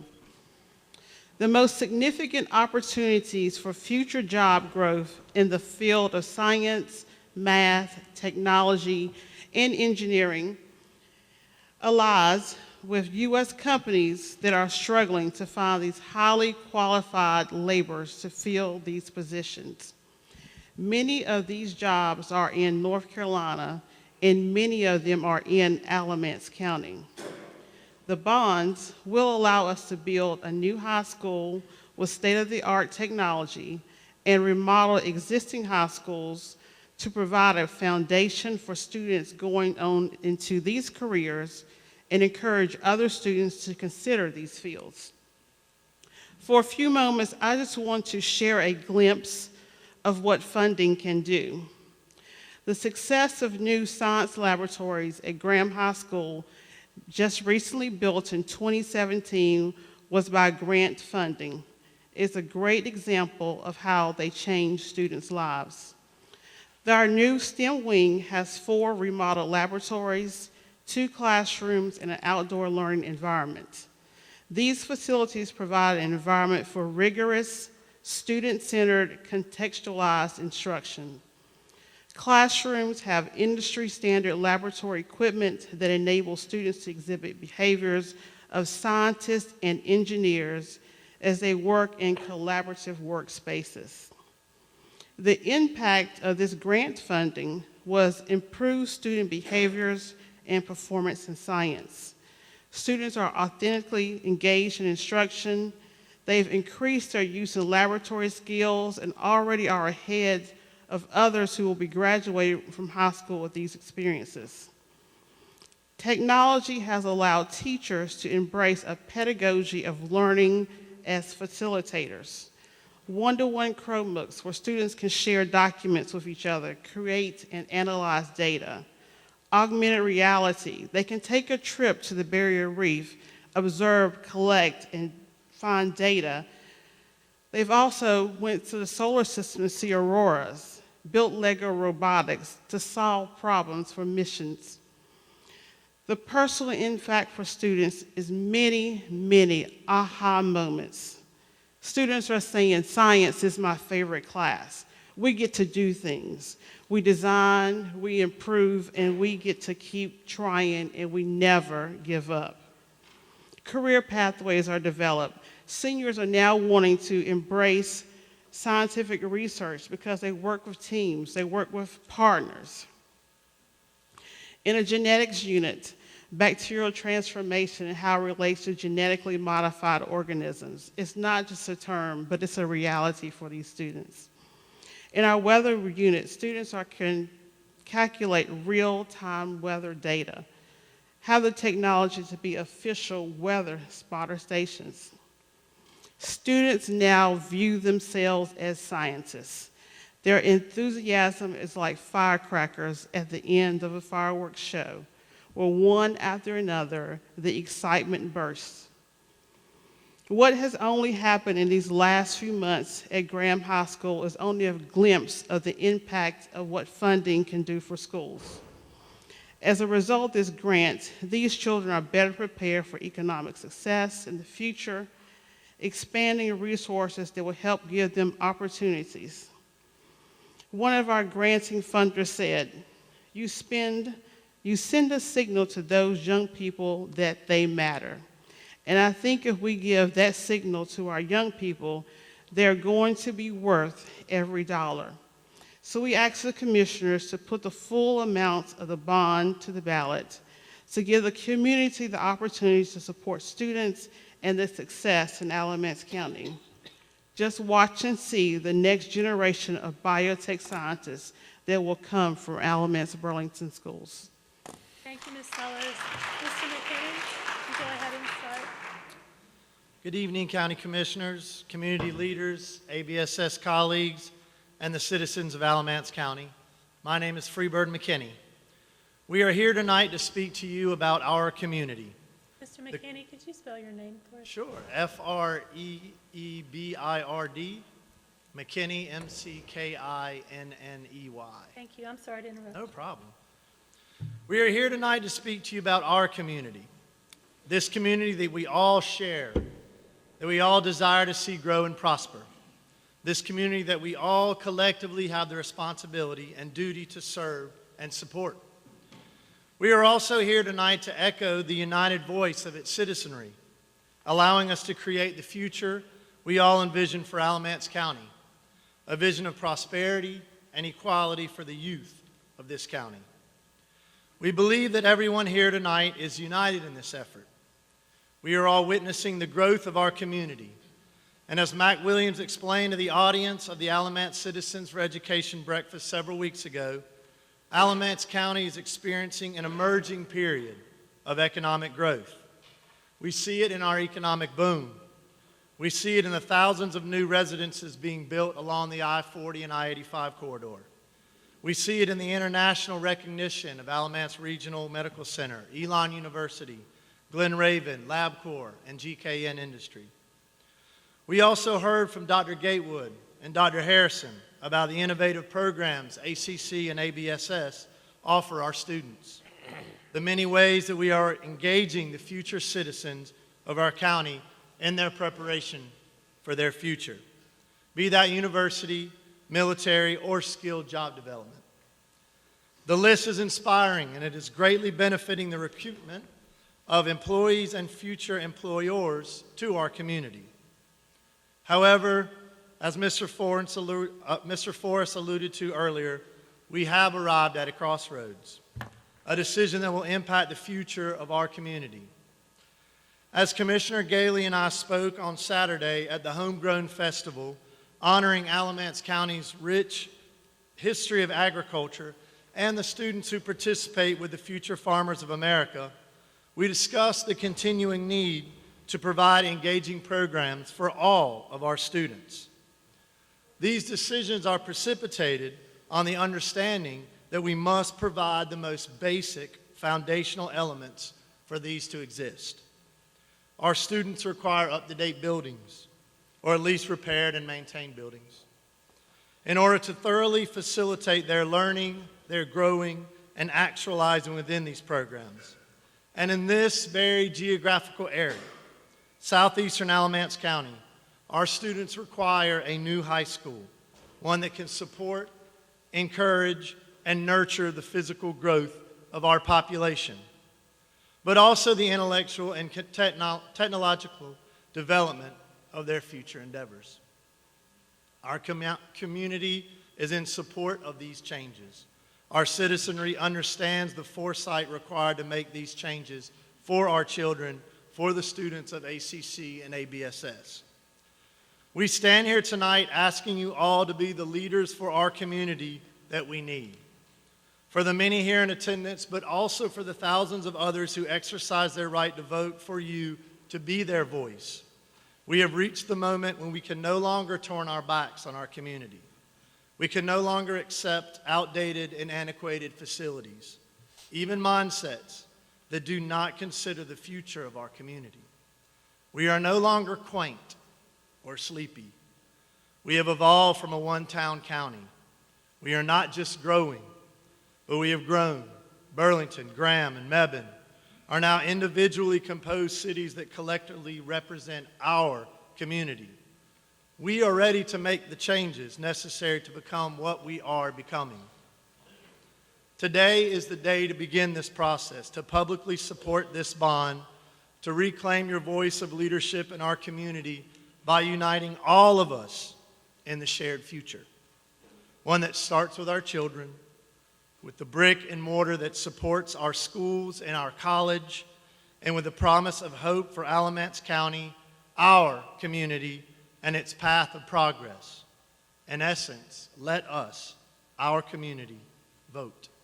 Thank you for your time and your leadership and your consideration. Thank you, Mr. McKinney. Go ahead.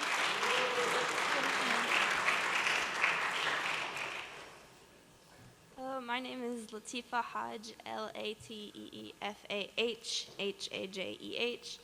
I'm a freshman at Eastern Alamance High School, and I wish for change there because ever since I got there, I've seen a lot of people get hurt. Not just random people, like my friends mostly. I had to start bringing Band-Aids and like first aid things because overcrowding there is such a problem. Everyone's trying to get to their class in time and they're being shoved all the way through. So then everyone's like, hey, do you have a Band-Aid or something? Or do you have something I could cover this up? And most of the time, teachers don't have it because they don't have that kind of supplies. So that's why I started getting it. And hand sanitizer too, because sometimes if someone goes to the bathroom or if they blow their nose or something, there isn't the supplies there that's needed. And hygiene and the facilities in the school aren't how you think they are because the stalls are broken, the bathrooms most of the time don't work. Some people stopped even going to the bathroom. They just hold it in through the whole day. And I don't think that's right because school's supposed to be a second home sort of, and it's supposed to be a nice place, a good place to learn, and it's supposed to have things that can help you acknowledge all the learning that is around you. And there isn't a lot of resources there that the teachers say that they had in the past years. Like now, half the time in our biology class, we don't even have the textbooks to write down the information that we need for the unit that we're doing, or we stopped doing labs because we don't have all the little test tubes or whatever liquids that you use. So it's not a lot of learning. All it is cutting, gluing, coloring in and putting it into our notebooks. That's not learning to us. Most of the kids just get it from their friends or say, hey, can you cut this out and I'll glue this for you? It's not learning, it's just busy work. And that's just one of the things.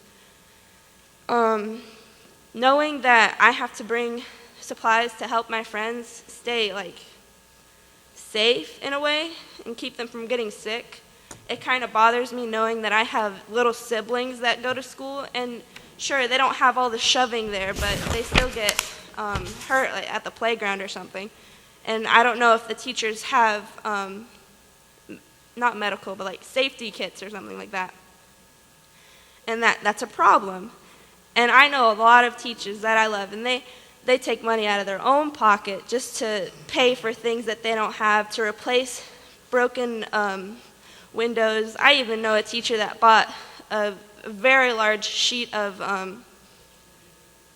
it was a sheet of wood because the window in the classroom broke because of storm. And so the school couldn't pay for it at the time, so we had to have the wooden board there at the window the whole time. And it got replaced every week or so, or if someone messed with it. So that was one of the things we had to do. I remember that it's just an occurrence that happens at the school. It's safety, that's a problem. It's hygiene, that's a problem. And if we had the bond on the ballot, then the schools can decide whether they should, what they do with the money and how it can help and benefit the school. Because knowing that at some point I am going to graduate and be doing a job of my choice or in the military, then I don't want to have to be worrying about my little sisters and my little brothers in the school thinking, gosh, I hope they're safe, or I hope they have the Band-Aids and the pencils and utensils that they need. So, thank you. Thank you, Ms. Hodge.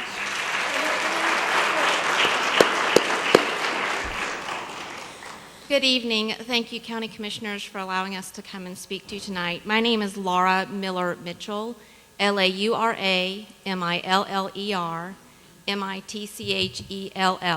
May I go to the next round of the spelling bee now?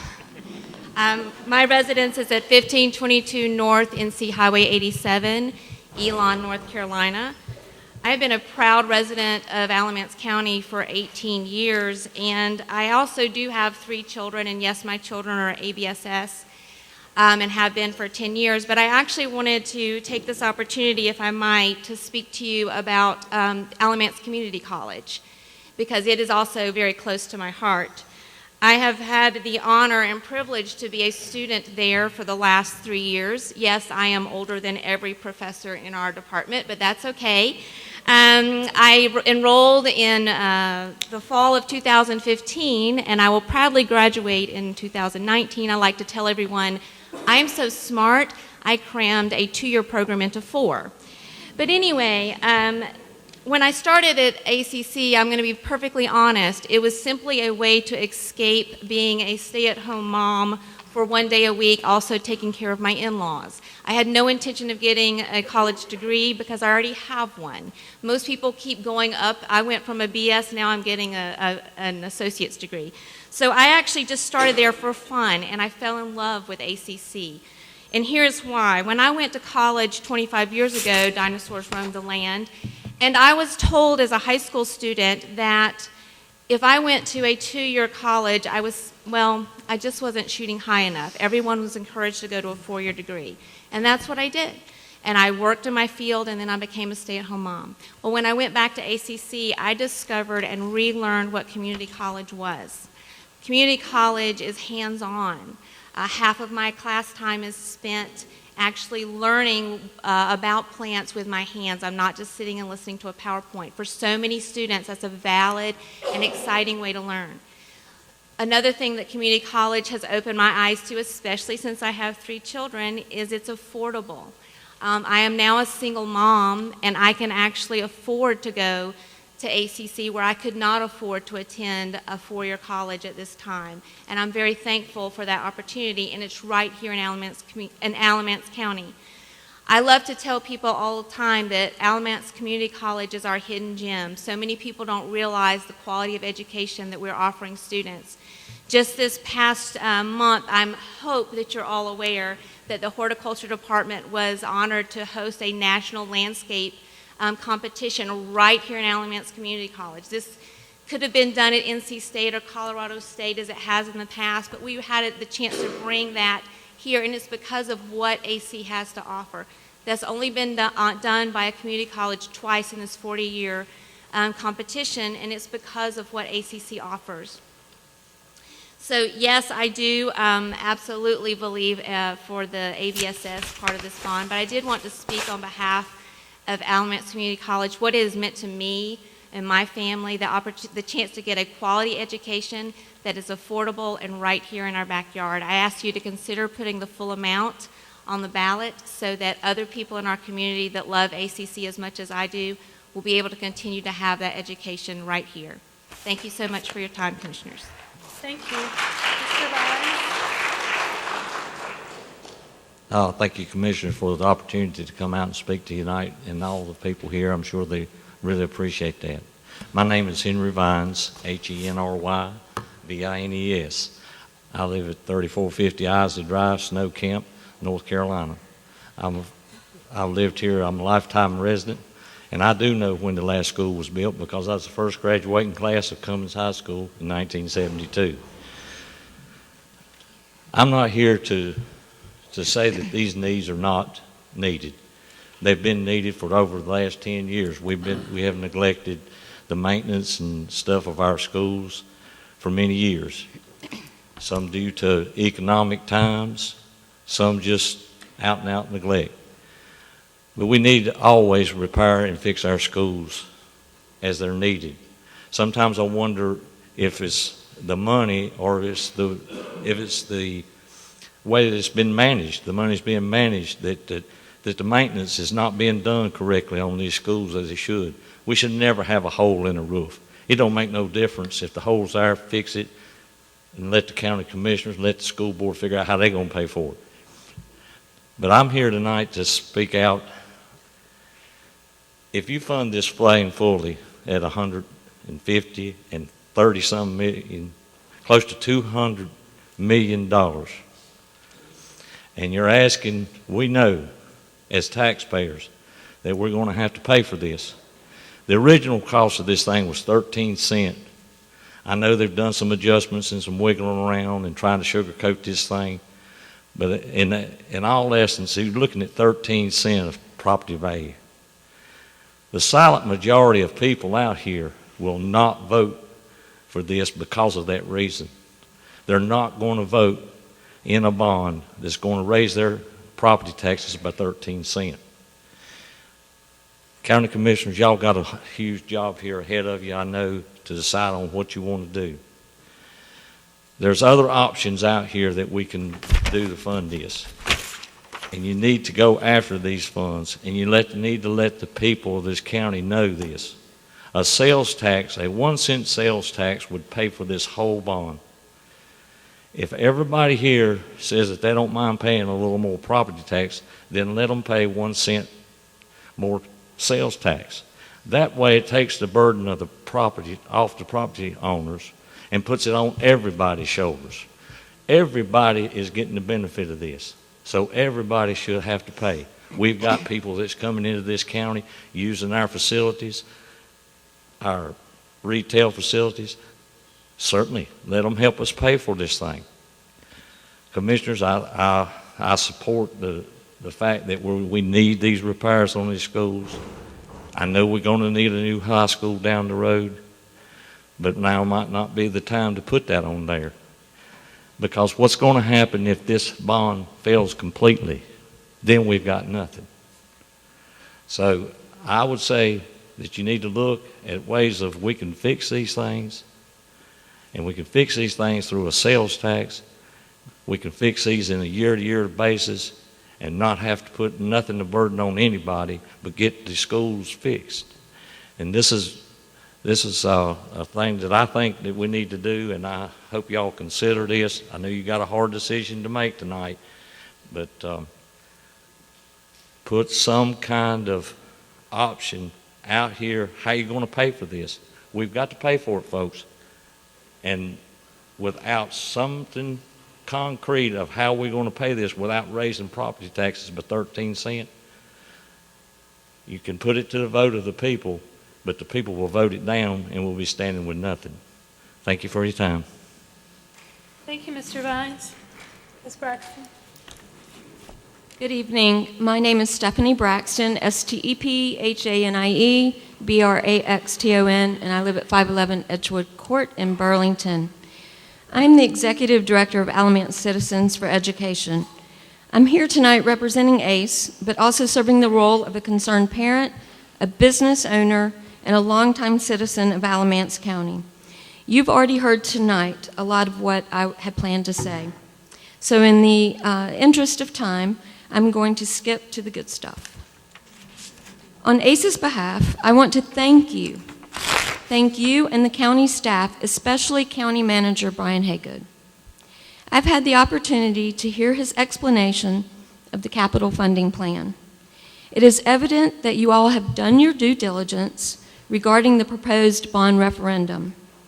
But more importantly, Mr. Haygood has done a great job making it clear that Alamance County can now take on more debt, and we have many options to pay for that debt.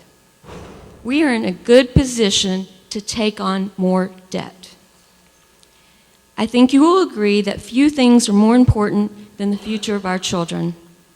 As a county commissioner, you have the responsibility to the citizens of Alamance County, and that includes all 22,600 ABSS students, our future.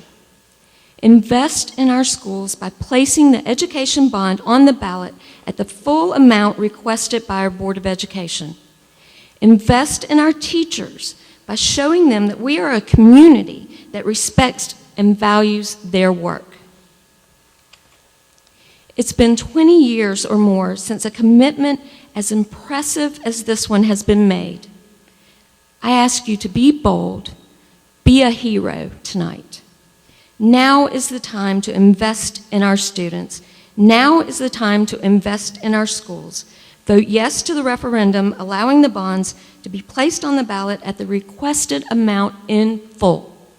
Let the citizens of Alamance County decide. Thank you. Mr. Carter, go ahead.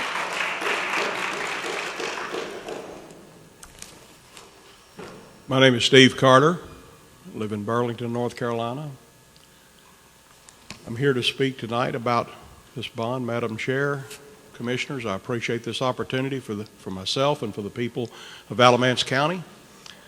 I think it's fairly obvious that the consensus here tonight is in support of something for the schools being done to fix the problems that we have. The question and the challenge to the commissioners is how to pay for it. How to pay for it in such a way that we don't overburden the taxpayers of Alamance County. Now, that's a tough challenge. I've heard a number of options presented. We've heard options presented in the last several meetings about how to pay for it, different kinds of sales tax revenues, and so on and so forth. Mr. Vines just made a couple of other suggestions which I thought appeared to be interesting. There are challenges to every single one of these options. You know, what happens to retail revenues if we match the tax rate on retail sales in Guilford and Orange counties? Just a question. There are plenty of questions we've got to deal with. Do we actually still get 60% of our sales tax revenue from outside of Alamance County if we match everybody else? So many issues to deal with. I know it's going to be tough, but I think part of the equation here too is looking in detail at the budget for Alamance County, which you're in the process of looking at, and making sure that we're spending what we have to spend. If we're spending money we don't need on something we don't have to have, that's money that can be used to pay for a bond, which from appearances here tonight might be something the citizens might be interested in. In particular, I know they're interested in improving the schools. If you have a child, a grandchild in the schools here, you want them to have the best. You want them to be in a quality, clean, comfortable facility, something that's conducive to learning. We've got to figure out a way to do that. As citizens in this community and as commissioners in this community, that's your challenge. I appreciate what you're facing, and look forward to seeing what you come up with. Thank you very much. Thanks, Mr. Carter. Go ahead. Hi, my name is Carla Hernandez. I'm a student at Alamance Community College. Thank you for your time. I just wanted to talk to you about my experience at Alamance Community College. Ms. Hernandez, I'm sorry to interrupt. Could you spell your name, please? Yes, C-A-R-L-A. So I came to the United States when I was a year old. I've spent all my life here in Alamance County. And throughout high school, I never thought of going to college. That never crossed my mind, either because I couldn't afford it or it just never crossed my mind. But then I heard about Alamance Community College. At first I was like, I don't know if I'm made for this, or I don't know if I can do this. But once I went, took a look at the school, felt like the atmosphere of the school, I fell in love automatically.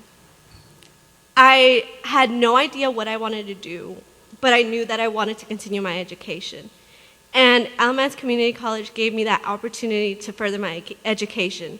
And like many people, they don't have the same opportunity to do that. And I really appreciate Alamance Community College for giving me that opportunity. And I know a lot of people in our community go through those things. And again, like Alamance Community College is a great place for people that don't have that, or for people to have that second chance of furthering their education. And that's it. Thank you. Thank you, Ms. Hernandez. Go ahead and start, please. Good evening. My name is Valerie Mason, V-A-L-E-R-I-E-M-A-S-O-N. I am a current junior at Graham High School, and here are a few facts that I want to settle about the recent problems that I have faced and witnessed over the past 3 years. So I just want you guys to think about plumbing. Plumbing in your home. Say you had to renovate your entire plumbing system. That would be a lot of money, correct? Well, I go down the hall every day smelling the sewer. That's disgusting. Our bathrooms need to be renovated, and the plumbing system needs to be redone. I don't know how old it is, but it is very old to be smelling the sewer. And I think about a week ago, my friend Vanessa, she's the senior class president. She told me the story about how the bathrooms were flooded. The dressing rooms for dance were flooded, and also the bathrooms in F building. That's quite disgusting. I don't think we should be surrounded in that type of environment. Today, in my choral ensemble class, my teacher could not even play a note on the piano due to the humidity in the room. How am I supposed to learn music without the piano working? I could go on the list about how many renovations that need to be made at Graham High School, and not only just my school, but also all of the schools of Alamance County. On behalf of the students and the faculty, I'm sure it is made clear that these renovations need to be made, and that this bond needs to be clearly met to the standard that we need. It's not that, oh, it's just too much money. Well, that money is specifically going to go to us and what the schools need. It's not that it's just going to be wasted for no reason. The textbooks are awful. I don't know how old they are. I don't even have enough textbooks in my classes to be passed around. It is sad. My education should be valued, and so does everybody's. I think that on behalf of Graham High School, I believe that the bond needs to be met, and that the community is speaking towards a really good standpoint of why it does need to be met. There could, as of one of the student body presidents, Taylor Coffey, was talking about earlier, she's my friend, but she made clearly some points about why these needs need to be met. It's not just bogus, and it's not just, oh, well, these will be fixed later on. These problems will progress in time.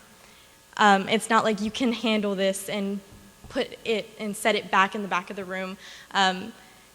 It's eventually going to become a problem, whether or not it's in the future or right now. And this needs to be settled right now, because my education and the people, the younger students, are going to face these problems whether or not they are fixed. And I believe that these needs need to be met. Not just for my 1 year left at Graham High School, but a safer environment for the students at Graham and every other school in Alamance County. Thank you for your time, and I appreciate this time to speak. Thank you, Ms. Mason. You may start. Hi, my name is Kristen Powers, Kristen, last name Powers, Powers. I'm out in Saxapahaw, North Carolina. And I'm here today, so I come from a Huntington's disease family, and the reason I bring that up is because growing up in that family, advocates and people trying to bring about change always came to us, the directly impacted people, when thinking about legislation and advocacy. And the reason they did that is because they knew the people most directly impacted by these issues are the best people to make change.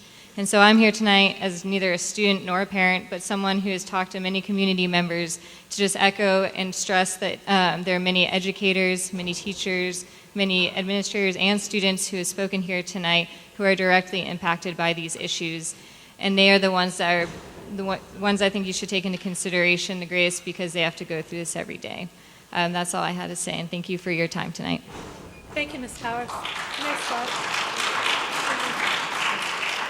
Hi, my name is Kathy, Cathy, Von Hassel Davies, VonHassel-Davies, and today I stand before you not as a candidate running for office, but as a realtor. One of the programs that we have in my office helps people who have slight dings in their credit buy homes. There's a company that will actually come in and purchase the home for the people and let them rent it up to 7 years while they're getting their credit history back to normal so they can get the loan. This company is in Guilford County and it's in Orange County. It is not in Alamance County. One of the criterias that they use to pick where they go is how the schools rate. And unfortunately, Alamance schools do not rate enough for them to come into this county, which makes me wonder what other type of incentives like this are we losing out on by companies or institutes not thinking that our schools rate enough for them. So I am definitely in support of this and give the people a chance to vote. Thank you. Good evening. My name is Victoriano Gaspar Garcia. Victoriano Gaspar Garcia. And I'm a Alamance Community College student. I'm here to talk to you about the importance to have the programs at ACC, because this place is a foundation of our future. And we need to support ACC to continue offering all the materials that we need for all the community, for a better future. ACC has changed my life for good. I started going to take some ACC classes for English so I can learn the second language. And I learned English. I'm still going to school right now. I'm working to get my GED diploma. And thank you all for the opportunity. And thanks all Board of Community Commissioners for your time. God bless you all. Great, thank you, sir. Mr. Lawler? Hi, my name's Kurt Lawler, Kurtlawler, and I'm speaking for splitting the ABSS bond. One half should be in the maintenance, which looks like it's necessary, whether it's from poor funding from previous commissioner or poor maintenance on the schools department. That needs to be done. But I think with the high school, we need to think outside the box. We've got this huge asset that we're not using for 3 months of the summer.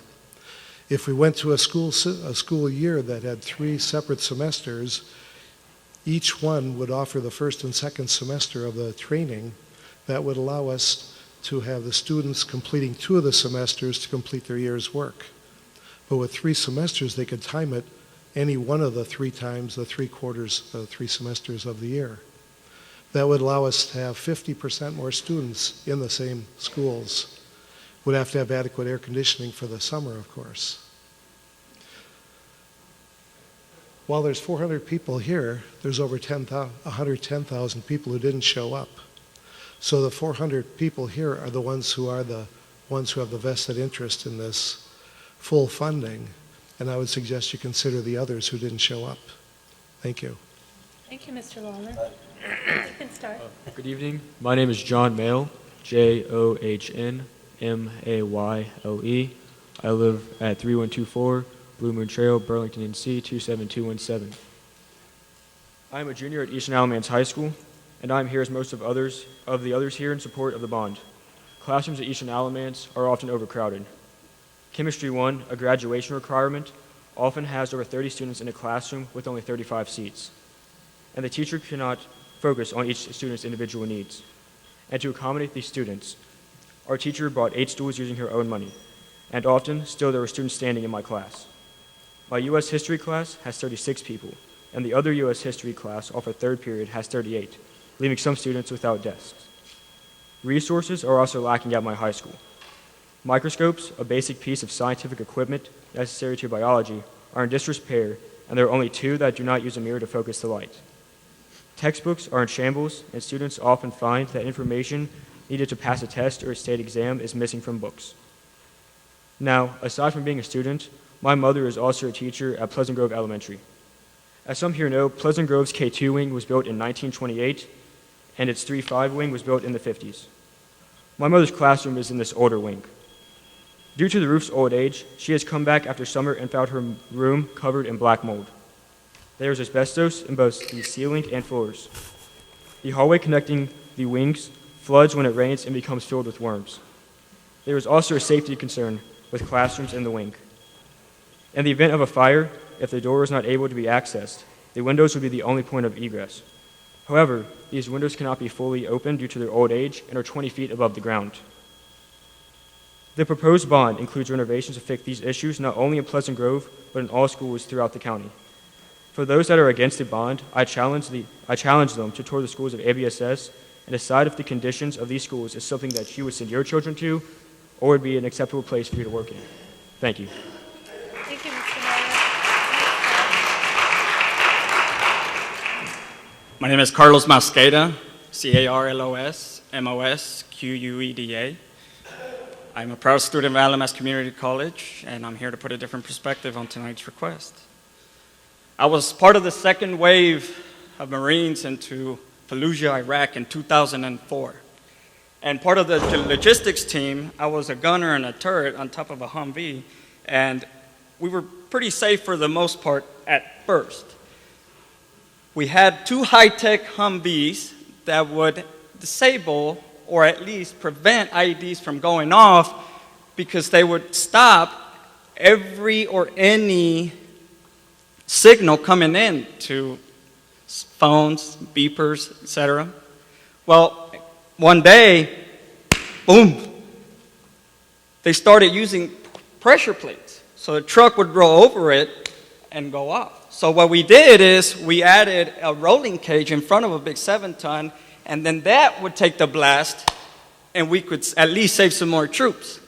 Then they added a trigger point or a string that was right above the rolling cage so that when the truck hit it, boom.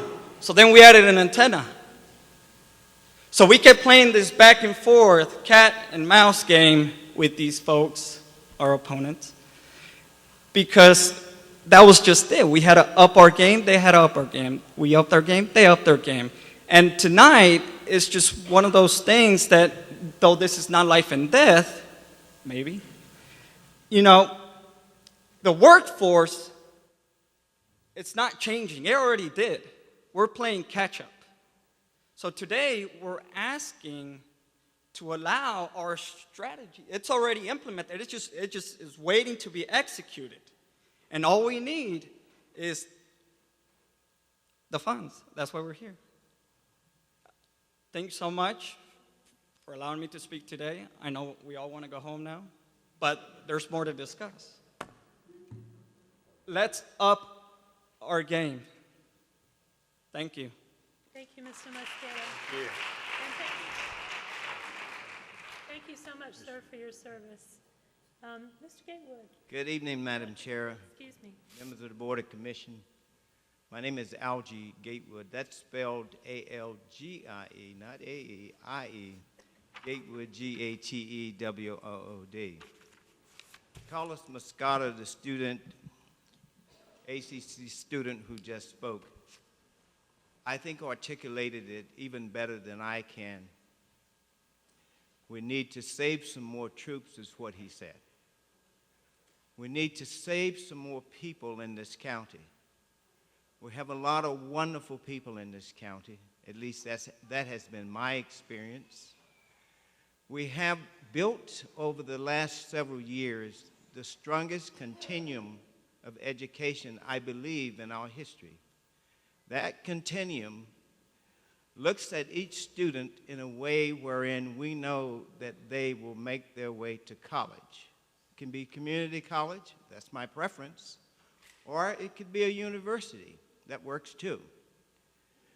Dr. Harrison and I have implemented early college. We have expanded on the middle college.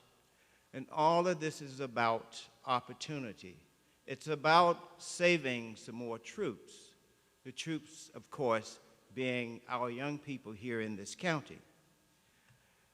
I am reminded of something that a past governor of this state said, and it went something like this. We cannot teach 21st century job skills in 20th century facilities. And that's exactly where we are today. We must keep our eyes on the target so that we can save some more troops. I want to just make one additional comment, and that is, if you read about economic development, if you read about how to grow communities, how to make communities stronger financially, you will find consistently comments about investing in people, investing in skills development training, and believe it or not, investing in facilities. And this is the opportunity that we have before us today. To invest in our facilities, to invest in our people, is an investment in our future. Thank you. Thank you, Dr. Gatewood. Yes, sir. Doug Carroll, D-O-U-G-C-A-R-R-O-L-L. Resident of Graham. I've lived in Alamance County all my life. I've got a little different perspective. Some of you in here are going to probably want to throw tomatoes at me. Some of you are going to understand. Some of you are not going to understand.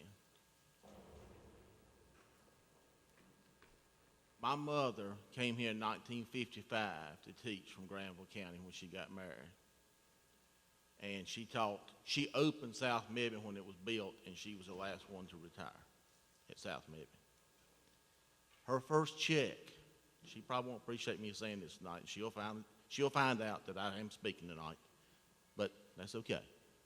She brought home $136. She still got her first check. She brought home $136 the first month she taught. Okay? It's not against the five of y'all, and it's not against this school board. Where it goes back to the previous county commissioners and the previous school boards.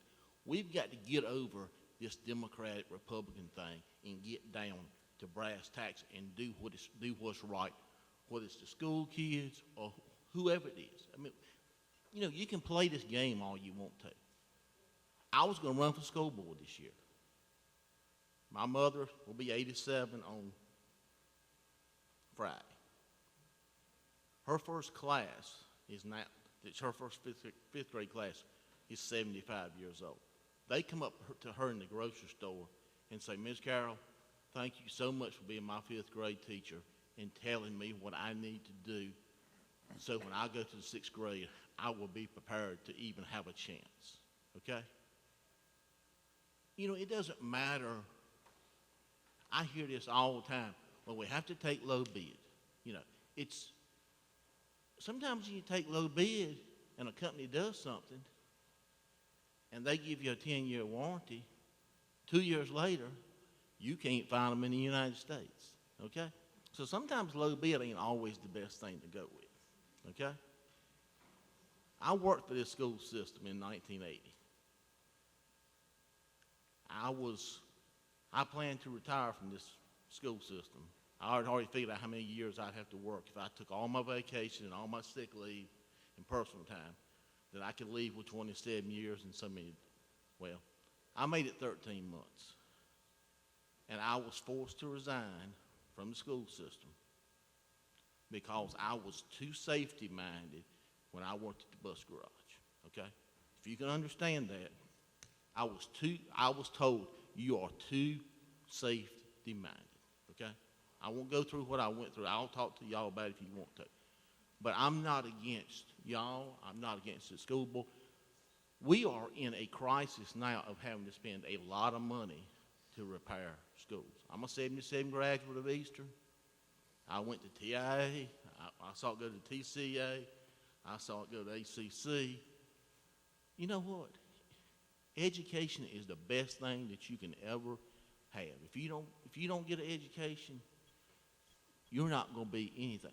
Things have changed so drastically in the last 20 years, you know, from electronics to everything else. But it's all about everybody working together to make it so everybody has a chance to do something. But when I got ready to vote the first time, I said, Mom, how are y'all, what party y'all feel? She said, Democrat. I said, okay, then I reckon I'll be a Democrat too. You know what? I'm not proud to be a Democrat. I wouldn't be proud to be a Republican. I'm just proud to be a citizen of the United States, okay? And we need to work together to do what's right for everybody. I'm tired of this bickering and stuff. You know, education is a big part. You know, I don't know if we need, and I got to watch what I say because I know people are going to bash me for this. I don't know if we need to add on to the existing high schools and get them out of whack with enrollment and get these schools into 4A and then have problems with sports and that type of thing. I've been an advocate for a new high school. But my key is you need to build a middle school along with the high school to keep those together, okay? So thank you for your time. Thank you, Mr. Carroll. Is there anyone else who'd like to speak tonight? Let me ask, is there anybody on my left, your right, who would like to speak? Ms. Polly, you coming up to speak? Sit down. And what about you all? Just checking. I'm bolting up here. And what about over here? On my right, your left, is there anybody over there that would like to speak tonight? Okay, then I think that, do we have a motion to close the public hearing? So moved. Second. And all in favor of closing the public hearing, please say aye. Aye. Anyone opposed? So the public hearing is closed. Gentlemen, I would like to ask you, we've been here for 2 hours and 20 minutes. Would you folks like to take a little break? I think we would like to take a break. Let's take a 5-minute recess, please. If we could all be seated and come to order, please. We could come to order, please. Gentlemen, we have the next thing on our agenda is under the bond proceedings, some procedural things to go through to be sure that we all see or understand what it is that we're doing and what we're voting on as we work through this process. And the county manager will help me and correct me if, and also the finance officer will help guide us through this. We have 3 things for action under the agenda item 8, bond proceedings. The first is to pass the bond order on the second reading for ABSS, and it's included in the agenda packet that was made available to the public. We have the bond order sets forth certain items, and it includes the maximum not to exceed $150 million for the purpose of certain things related to ABSS. So we will have a vote on that. And then there's a second bond order that was also made available in the packet for the public, which is identical, I think, to the ABSS bond order, except for in the identification of the recipient of the bond or the thing the bond is used for and the amount. So we have that. And then, so we'll vote on that. And then we also have a resolution calling for a special bond referendum. And I'm not going to read that when it comes to the appropriate time. I'm not to discuss it. I'm not going to read the bond referendum. But I do want to make the clarification, because I discussed it with county staff, that we have one vote for the referendum, but there will be 2 measures that go on the ballot. Because we do one single referendum with both ACC and ABSS on it, that does not mean that that combines the measures on the ballot. There will be 2 separate measures on the ballot. So if, as we go forward and discuss, if there's any need for clarification about that, I'm sure that you will ask. So the next item on our agenda is action item 8.1, the bond order on the second reading for ABSS. So what we'll be seeking is possibly, if anyone cares to make it, a motion that pursuant to the Local Government Bond Act as amended, the County of Alamance, North Carolina is hereby authorized to contract a debt in evidence thereof to issue school bonds in an aggregate principal amount not exceeding $150 million for the purpose of providing funds with any other available funds for erecting additional school buildings and other school plant facilities, enlarging, reconstructing, renovating, and replacing existing school buildings, and other school plant facilities, and acquiring any necessary land, furnishings, equipment, and appurtenant facilities, therefore, in order to provide additional school facilities in said county. Second, that taxes shall be levied in an amount sufficient to pay the principal of and the interest on said bonds. Third, that a sworn statement of debt of said county has been filed with the clerk to the Board of Commissioners for said county and is open to public inspection. And finally, fourth, that this order shall take effect when approved by the voters of said county at a referendum as provided in the Local Government Bond Act. So move. Second. So we have a motion and a second. I'm sure there's Point of discussion. order, I apologize. Put that in lay terms that I can understand a little better. What are we doing? Well, no, I want to hear from the chairman. What we are doing is issuing or authorizing a referendum to issue bonds not to exceed $150 million to provide school facilities and the other things listed in there. But we're not setting the amount, is that correct? Yes, the motion that is made is to set the amount at $150 million. So that's in there? Yeah. Okay. Yes, that is Now, the may I motion. ask, we sat here for 2.5 hours. Do we not get to respond to some of the Yes. things that have been put forth, some of the explanations that? Yes, sir. This is the time to do that, I believe. Okay. Well, I thought we were getting ready to vote. Oh, no. We have a motion and a second, but we take all the time you need to, any of the commissioners need to discuss. Appreciate that. And I don't mean it to be negative at all. Just some information. I've got stuff here I want to ask you I didn't have at any of the other meetings that I'd like to get somebody to explain to me. As far as the ACC student that was in the military, what I heard from him was they improvised. They adapted to their situation, and they improvised, and they created equipment that would be safer and get the job done. That's why the shuttle has boosters that separate and fall to the ocean, and you tow them back in and refurbish them and use them again. I'm sure they would have liked to have had brand new boosters every time that happened, but that wasn't the way it was to be. I'm not sure we improvise enough in everything that we do. Not necessarily, all government, all business. But I want to ask a question. Forgive me for using this, but I can't see. Lighting in here is not real good for me anyway. I pulled this up just the other day, and it was a 5-year public school facility needs self-reporting study back to DPI.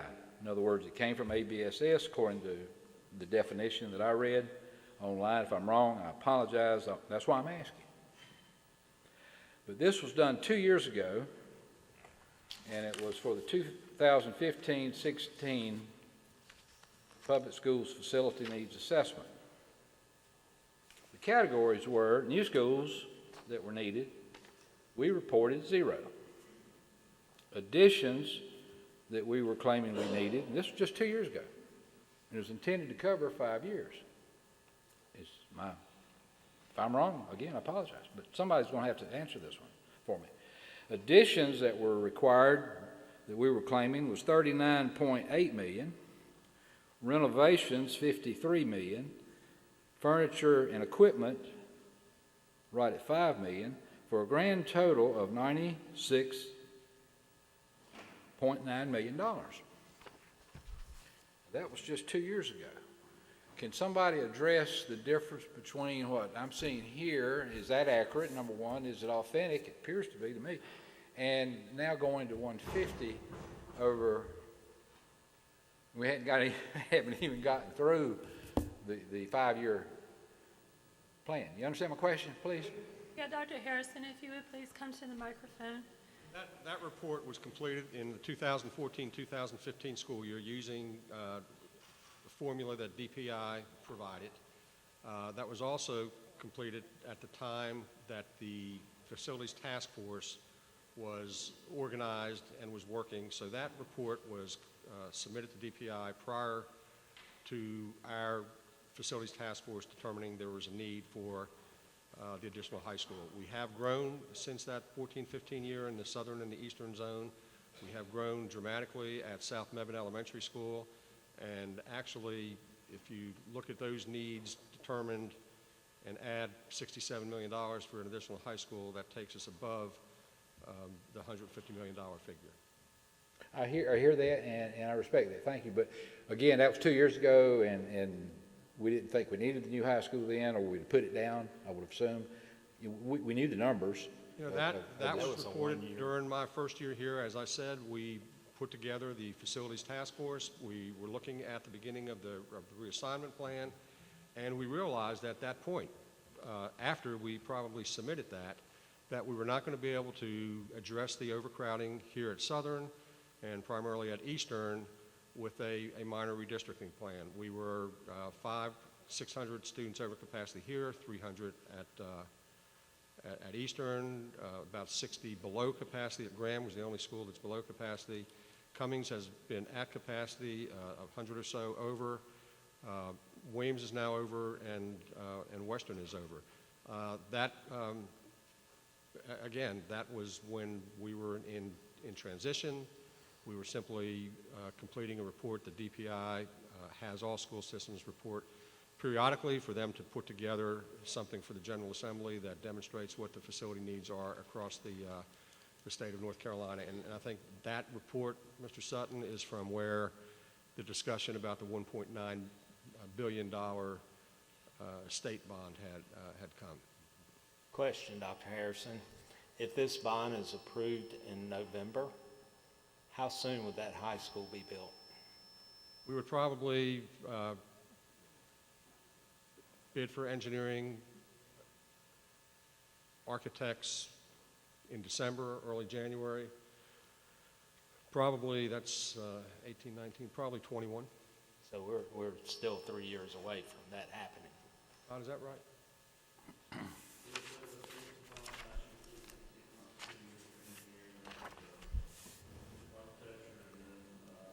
21.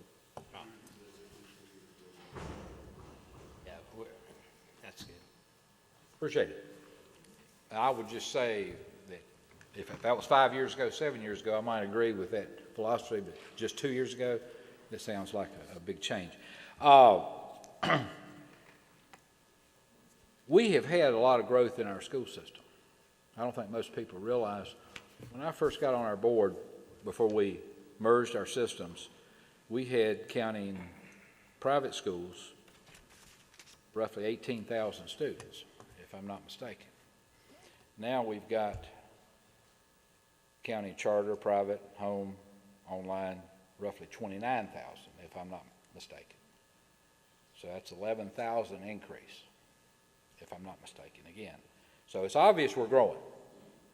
And it's apparent to me that half of those 11 increase went basically private, charter, online, home, and the difference would be about a net of about 5,000 within the buildings that we have to put a seat under the person, the student.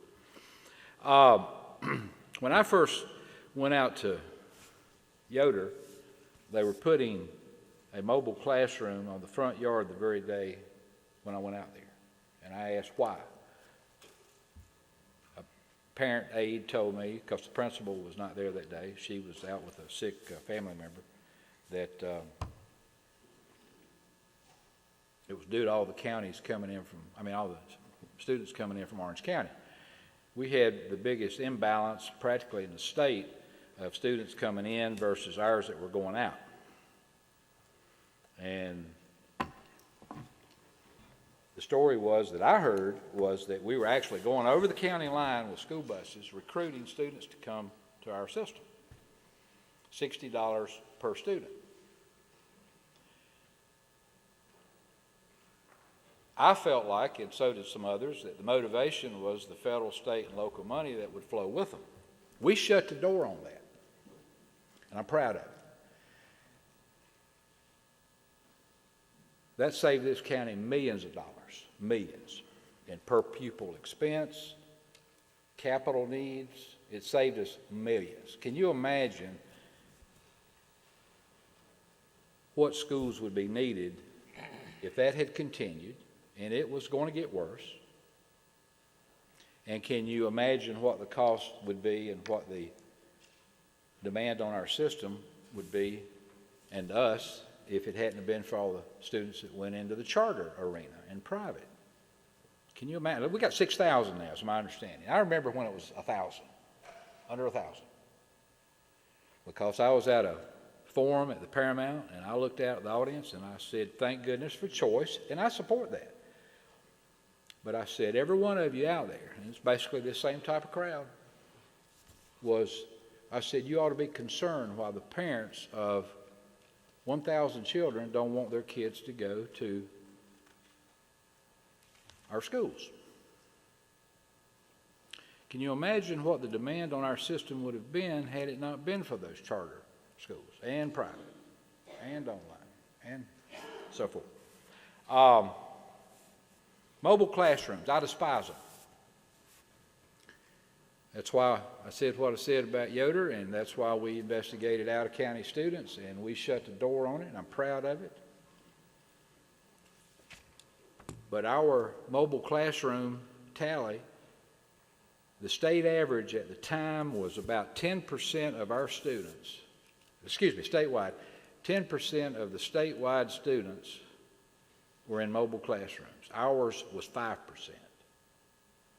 half the state average. I was proud of that. I've bounced around on this a lot. It's been the hardest decision I've had to really come up with in the last 20 years. My kids went to public schools. They went to Cummings. All three, my two boys and my stepdaughter. I was on the facilities task force. I came out here, went to Eastern. Our kids do deserve better than to be herded like cattle down a sidewalk into a classroom and or a cafeteria. They deserve better. I had better. In a dirt poor high school in South Carolina, I had better. I disagree. I'm not going to get into the topics because I'm not on the school board. But I can assure you there's certain things that I've seen voted on that's, to me, Dr. Harris and I have even talked about one of them, and I'm not going to bring it up other than to say I disagree with one of the angles of what is going on.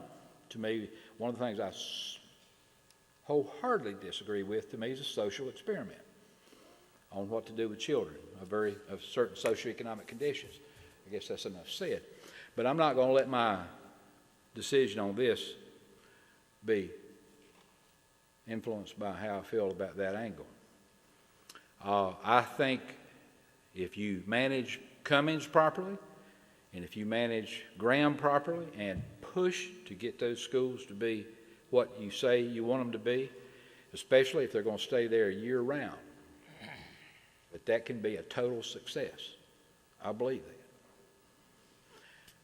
I'm sure some people might not agree with me on this, on our board and as well as out in the public, but I believe it. But if it's managed properly, and the key thing that convinced me was when Dr. Harrison told me the kids will stay there all day and get their core education there. Sending them there half a day, going back, I don't think it would work, but I think it can work the way I hear it's being planned. Now, I started looking at the maps. I had a survey that I was looking at out of Raleigh that I think even the school system even solicited from the agency out of Raleigh that was commissioned by the state legislature that showed that they honestly didn't believe our school system was going to be larger 5 years from now than it is today. And I thought, really? I mean, they were off by 4,000 when they did the first study. They said today we would have 4,000 more students in our system than we've got. They were wrong. Now they're reducing it down to where it's technically less than what we have today, they say. Do I buy that? No. It's a surprise, probably to a lot of people. But I've looked at it every which way I can. I'm not trying to turn it down, I'm not trying to vote no. I'm trying to be happy with my vote.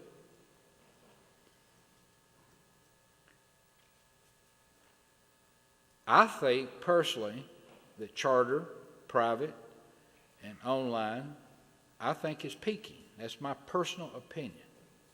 You hear the talk out there of charter schools coming up everywhere. They are in Greensboro, I'll assure you.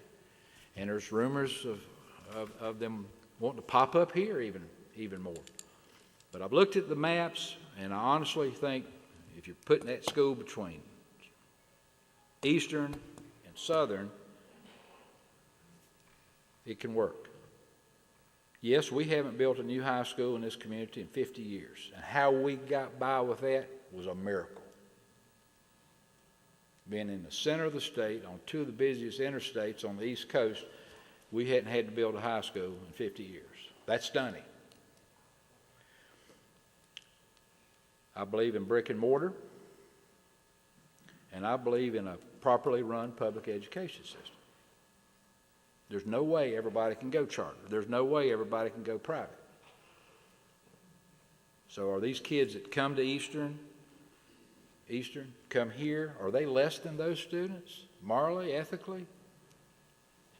No, not at all. They deserve not to be herded in the groups that I see. Now, in the bond referendum, you're proposing to enlarge this school. At first you said you couldn't, because I brought it up. You're proposing to enlarge Eastern. When I questioned that, we can't do it. Now I hear that it's on the table to enlarge it. Both of those.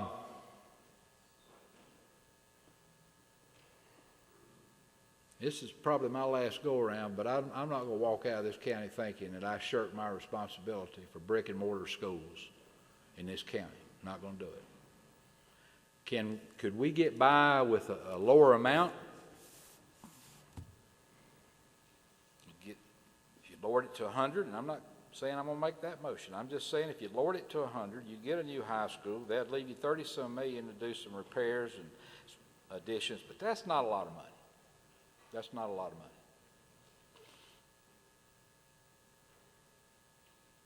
Could you combine that with the thought of what the state might give us? If the state bond referendum passes, what's that, 24 million more? 2 million from us a year, lottery money. You know, could you combine all that?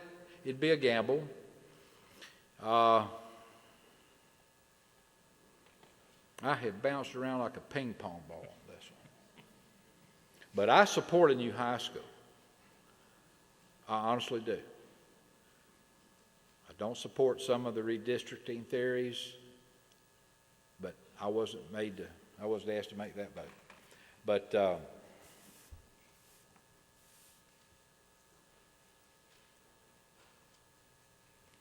I've said that I was willing to go with a lower amount, but I want the people to vote.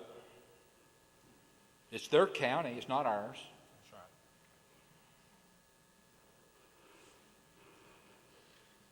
Would business do it differently? I think so. I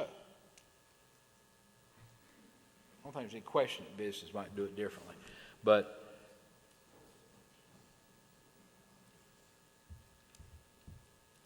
some of the things I see and hear is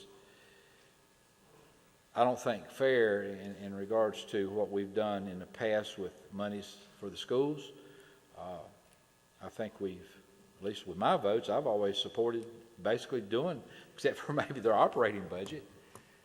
I don't think I've ever been a very negative person on capital.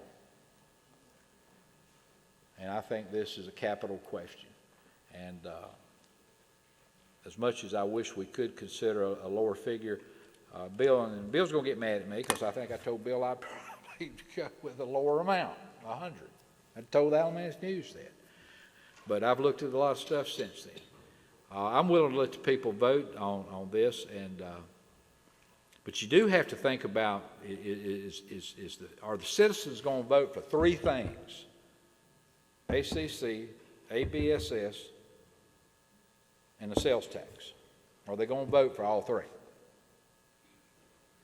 would there be a better chance of getting those three if they felt like we had compromised? I don't see any effort here to have compromised. My compromise was pretty much doing what I said. First, I didn't think a new high school was needed. I was very skeptical on it. Never said no. Now I'm saying yes. I think a compromise would serve us all better. I honestly do. But I don't see an effort here for the compromise. So with that said, I'm willing to go ahead and put it on the ballot and let the people decide. And I know I rambled. But there's nothing like a high school or a school that's there 50 years from now that's still in good shape. Look at Williams High School. Look at Asheboro High School, built like a castle. That school will be gone when I'm got daisies growing on top of Alamance Memorial Park space. But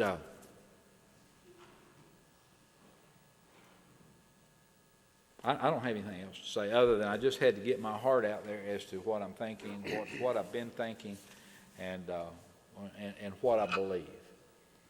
Mr. Boswell, do you have any comments? Yeah, or questions, 3 years ago, when I got on the board, back on the board, Pam Thompson said, let's take a bus ride. And we've been on an educational tour for the last several years. And by doing that, I got in the schools, got to see what was behind the scene. And I know the work needs to be done in our schools, renovation, as well as I do know that we need a new high school. I got a granddaughter here that doesn't go to lunch here because she said it's too much trouble to even get into the cafeteria because of the student population. I got grandkids at Elon. I'm looking forward to them going into the new elementary school that Elon's providing us. Thank you, Mr. Dooley. and I'm 100% in support of this, and that's all I got to say. Thank you. Mr. Byrd? Thank you. First, I'd like to thank everybody who spoke tonight. You were very, very good, and I really couldn't add anything. To me, this is not a hard decision. This is a slam dunk decision. And the decision to pass the motion that I presented. I have been watching this process since I've been elected. So that's 3.5 years.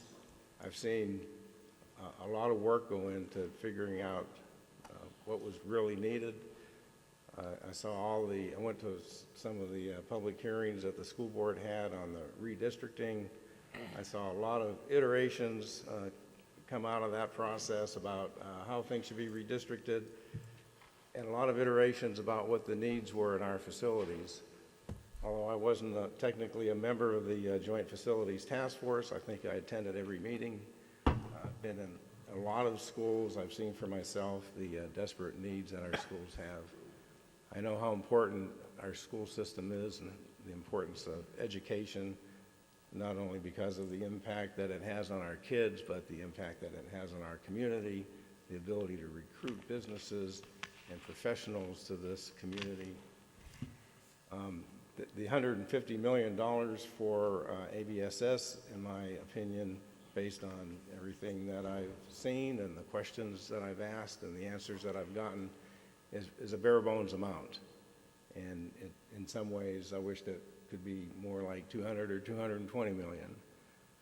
But this is what it is, 150 million. I don't know how we could possibly reduce that. What would we omit? I think Dr. Boylston was pretty, the way she presented that was pretty effective.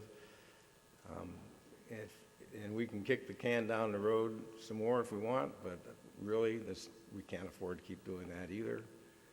I look at the constitutional and statutory obligation and duty that we have as a Board of Commissioners to provide for facilities for our schools.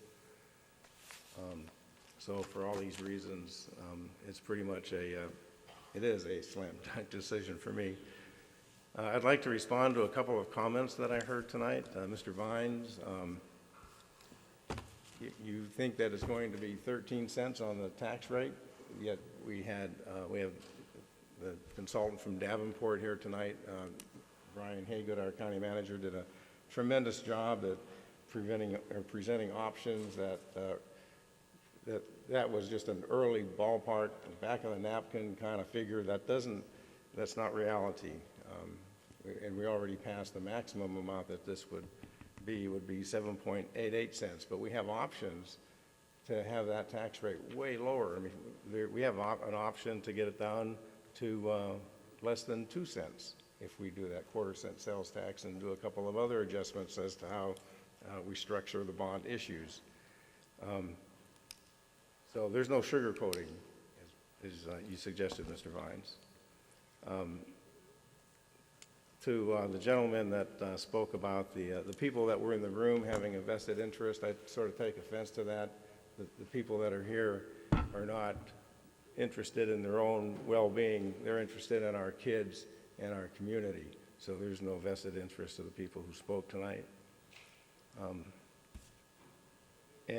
Tim, just to talk about charter schools for a moment, to me, I've always felt like, and this was part of our vision, that our school system should be so good that it would attract the best teachers and retain them, and it would attract, people would choose our school system, our public education system, because it would be the best for their children.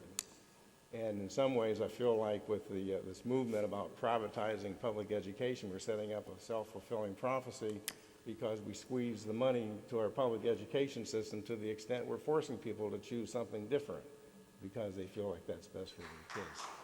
Please, no applause. Please do not do that. It's not appropriate this time. Thank you. So all in all, I think that the process that our school board and the school leadership has gone through to get us to this point was a great process. There's a lot of smart people involved. I really have a great deal of respect for the leaders that we have in our school system.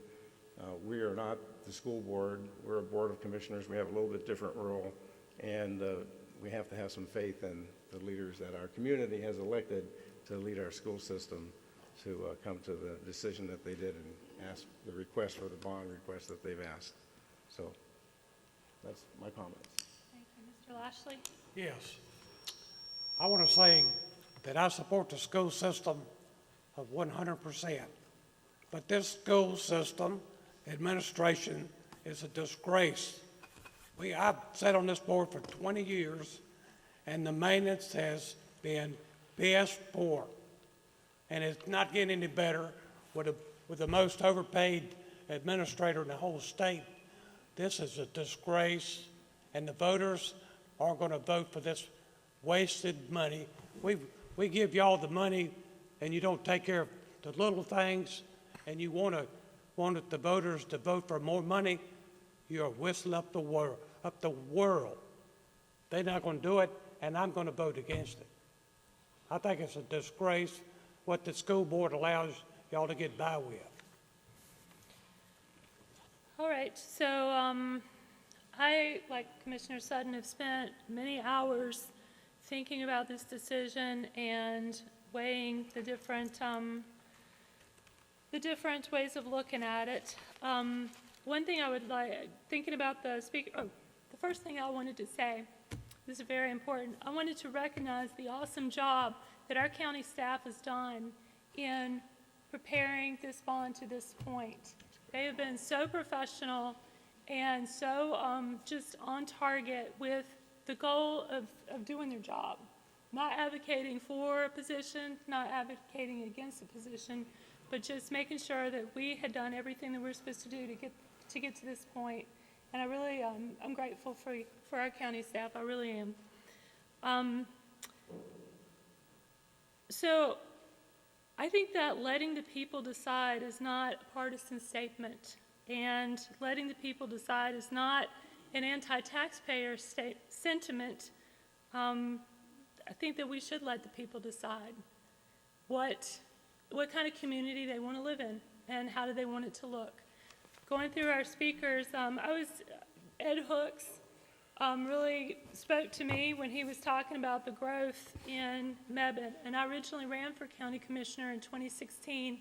The heart of my platform, my campaign, has always been preparing for growth and thinking about all the people who are moving here and how are we going to integrate that into our community without losing our sense of ourselves and without just becoming a cookie-cutter interstate town. So the things that Mr. Hook spoke about I thought were extremely relevant.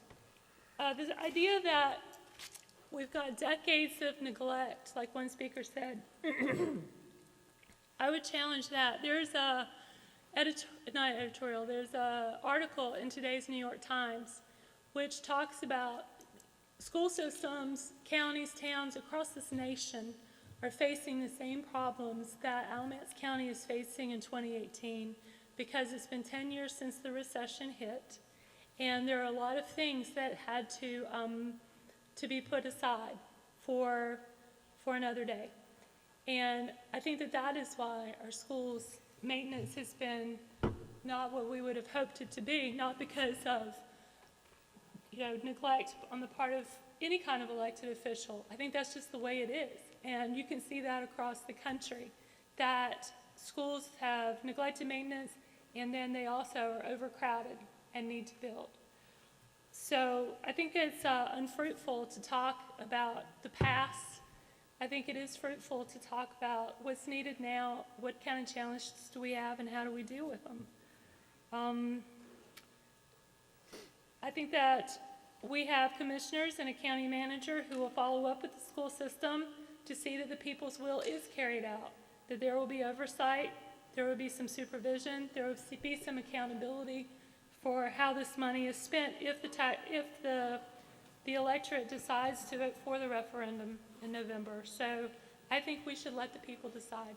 And I think that the school board should have the opportunity, the education advocates should have the opportunity to make their case to the people. So with that being said, is there any further discussion? Got a motion and a second. Let's vote on it. Okay, so all in favor of Commissioner Byrd's motion of putting the referendum to the voters of Alamance County as provided in the Local Government Bond Act at the amount of $150 million, please signify by saying aye. Aye. Aye. All opposed, please say no. No. So that carries on a 4-1 vote. All right, next on our agenda is the bond order on the second reading for Alamance Community College. So we'll take a look at that language that was furnished to the public in our agenda packet. So it's a similar language that pursuant to the general statutes in the Local Government Bond Act, that the County of Alamance would be authorized to contract a debt in a aggregate principal amount not exceeding $39,600,000 for the purpose of providing funds for expanding and improving the facilities for Alamance Community College, and then including the construction of additional buildings and other facilities, the enlargement, reconstruction, renovation, and repair of existing buildings, and so forth. Second, the taxes shall be levied in an amount sufficient to pay the principal of and said interest on said bonds. Third, that a sworn statement of the debt of said county has been filed with the clerk to the Board of Commissioners for said county and is open to public inspection. And fourth, that this order shall take effect when approved by the voters of said county at a referendum as provided in said act. So moved. Second. So we have a motion and a second to approve that at the not to exceed $39,600,000.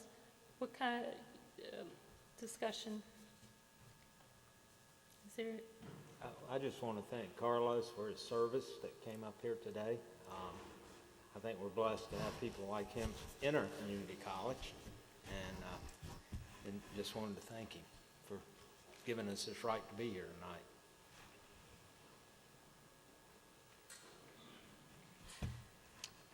Anything else? It's a tremendous asset. We need to keep it going. Well, Gentlemen, if there's no further discussion, I don't. We have a motion and a second. All in favor, please say aye. Aye. Anyone opposed?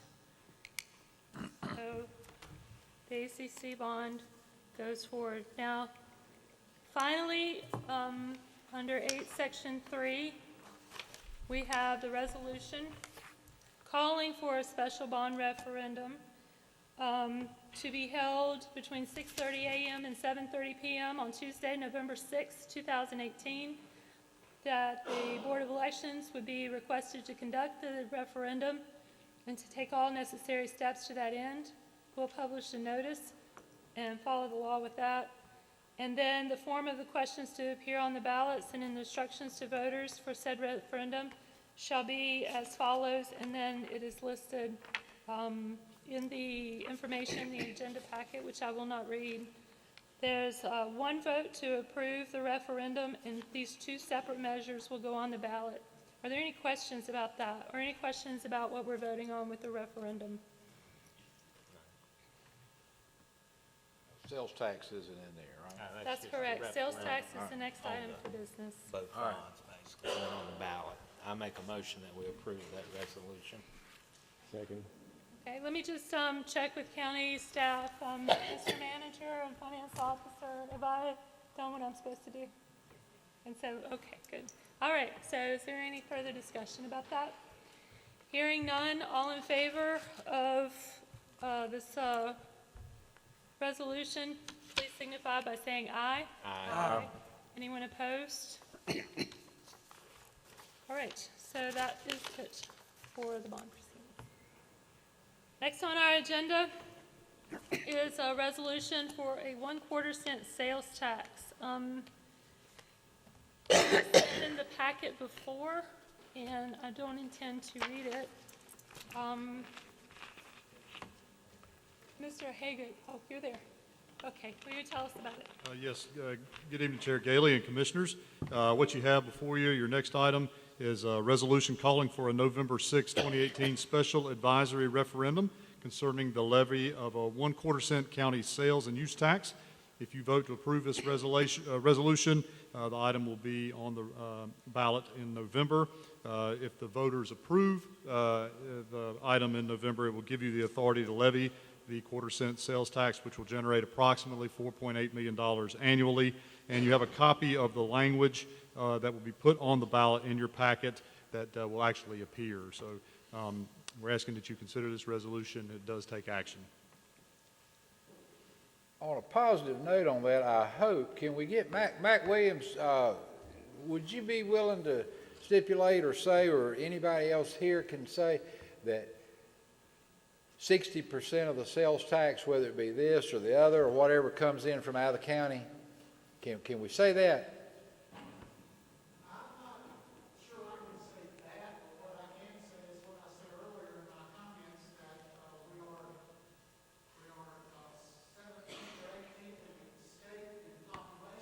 Mm-hmm. Right.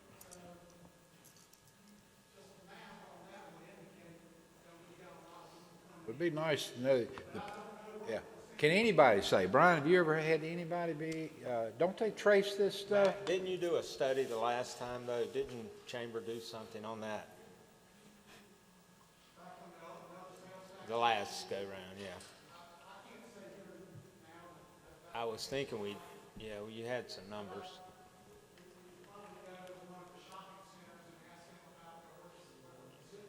Right. Yeah. Oh, I would say so. Yeah. Right.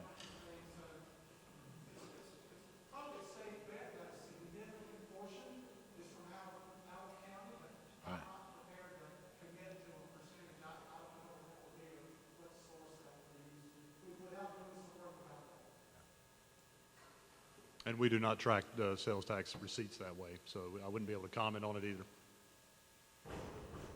Can you also tie together, if that passes, a range of what the tax rates would be property-wise? Yes, as you recall, we looked at several scenarios if both bonds pass. Currently, we've said we've estimated the highest tax rate to be 7.88 cents. And we'll discuss a resolution in a moment where the commissioners will consider putting the proceeds toward this this education capital needs. You would be able to take 3.62 cents off the sales tax of wherever. So 7.88 is the most that we've estimated currently.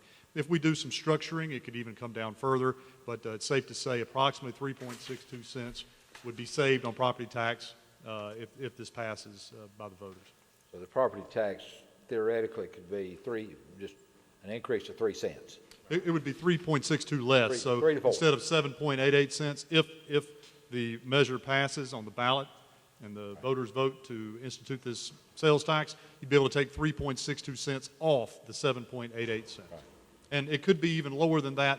As the board recalls, we talked about the possibility of doing some level of structuring debt and bringing the property tax impact down lower. 7.88 cents is our highest. So 7.9 minus 3.6 is, we have a math teacher that can do that math for us. we have that data. I'm trying to get it to the correct page so I can give you the exact amount. Well, 32 or just 33. roughly is good. I mean, that's a significant decrease. Yeah. So can I comment on this? I talked to Brian earlier today.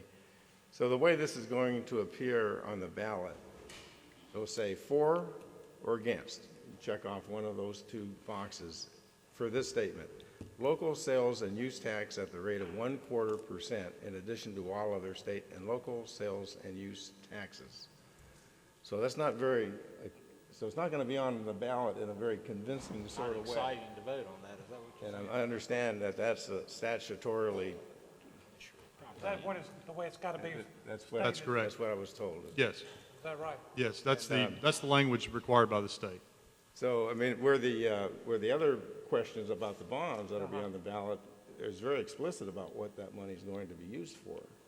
And this doesn't even say. They can't state it on. And so we're going to have to, I'm in favor of doing the 1/4 cent because of the impact that it has on the property tax rate increase. But I think what we estimated in the event the sales tax passed, we would go from a 7.88 cent estimated property tax increase to a 4.23 property tax increase. That would be using all the sales tax revenue toward this this capital plan.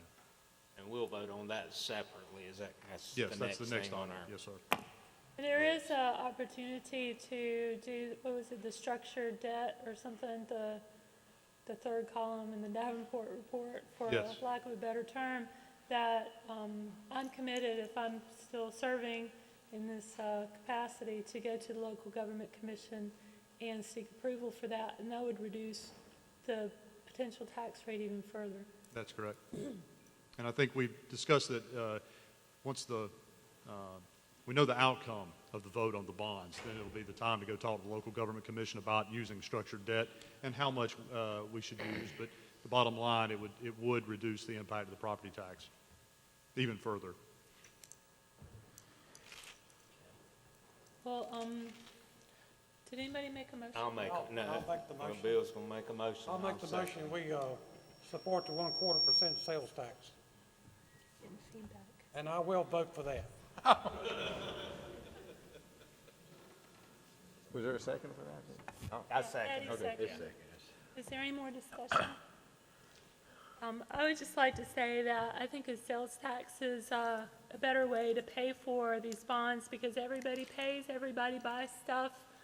The more you spend, the more you're going to pay, and then a lot of it will be paid by people outside of the county and capturing that revenue from visitors. So, is there any more discussion? One more item on that. What would it be applied to?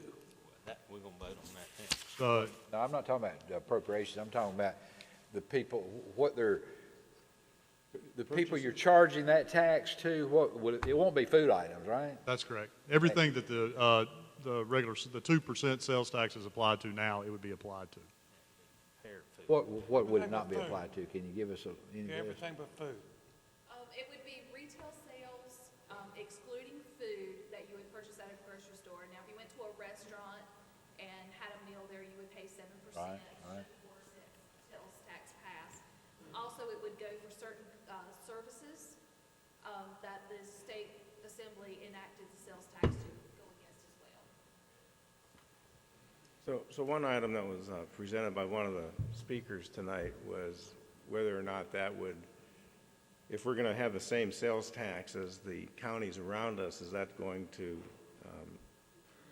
reduce the incentives for people to drive from those communities to ours because they're paying less sales tax? Is that even a valid consideration? I mean, are people shopping? Maybe Matt could Well, I think comment on when that. we worked with Davenport to come up with the approximate $4.8 million worth of revenue, we looked around the central Piedmont, and of course, not every county in central Piedmont has this Article 46. In fact, I think there were a couple of our neighbors, I don't remember off the top of my head, that don't have that sales tax. So I don't know that it would be terribly noticeable in everyday purchases. Perhaps when you get into the large purchases, some luxury items or very costly items, you may notice it then, of course.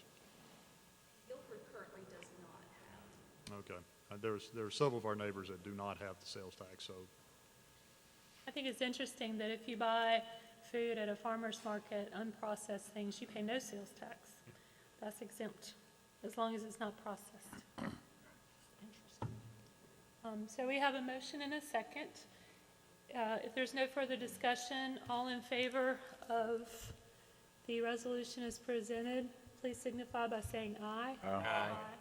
Anyone opposed? Okay, and then the next item on our agenda has to do with a resolution with the proceeds, committing to the use of proceeds. So it would be a resolution of the Alamance County Board of Commissioners confirming that if the voters of the county approve a 1/4 cent county sales and use tax, the annual revenue produced thereby shall be used for education and training programs.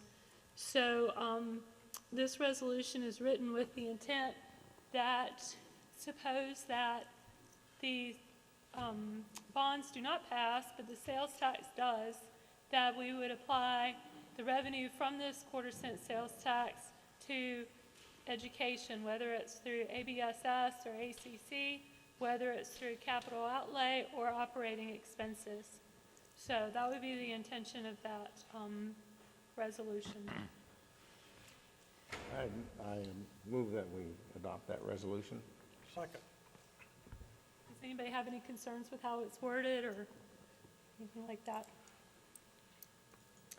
Okay, so if we have a motion and a second, then all in favor of the resolution, please signify by saying aye. Aye. Anyone, aye. Anyone opposed? I'm a little late up here. Okay, great. Thank you so much. Next on the agenda is our budget request presentations. Now it's 10:22. We do have an audit contract that has to be done tonight, and we have a health department request that has to be done tonight. I'd ask the county manager, since it's 10:22 and we're looking at two big and important budget presentations, would it be possible, if the board so chooses, to postpone those presentations until our next meeting? Yes, I believe we could. The next step in our budget calendar is presentation of manager's recommended budget, which was originally scheduled for May the 7th. If we postpone the presentations by Thomas Farm School System and the community college this evening, then we would, it'd be ideal if we could do those on May the 7th, then we would postpone the manager's recommended to the 21st. We also have representatives here this evening from our outside agencies that they've come in the event the commissioners have any questions for them. We would ask that they would come back on the 7th in the event, again, that the commissioners have questions for them. So we could work it into the bond calendar. It would still give us time to get a budget passed, hopefully, before here that. When would we do the public hearing for the operating budget? If we go with the delay this evening, we do presentations by the school system and ACC on May the 7th. Manager's recommended would be presented on May the 21st.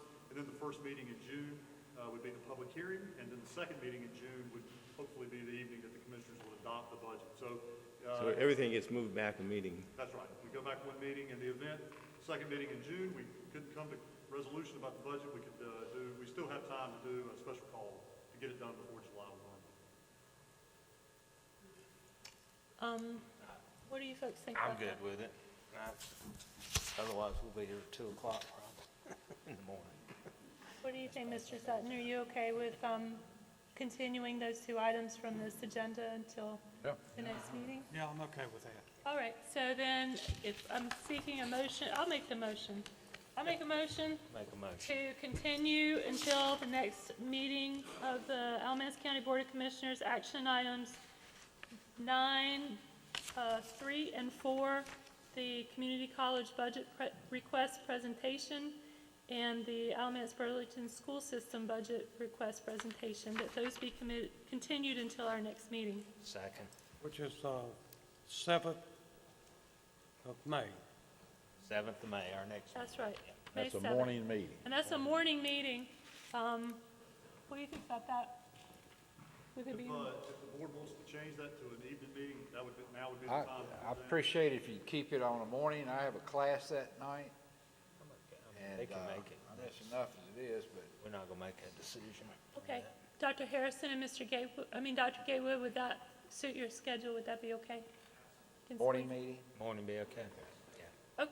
So I've made a motion. Is there a second? Second. So is there any more discussion? All in favor, please signify by saying aye. Aye. Anyone opposed? Apologize to you guys. Yeah. So, Ms. Evans, the finance officer, has a audit contract that requires action tonight.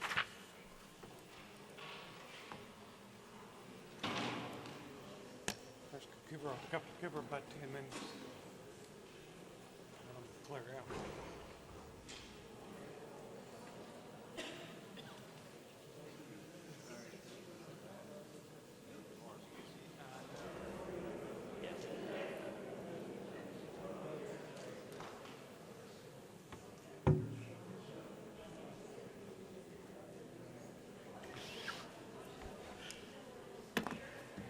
My heart's there, I know that. I might make a few people mad, but at least I was honest about it.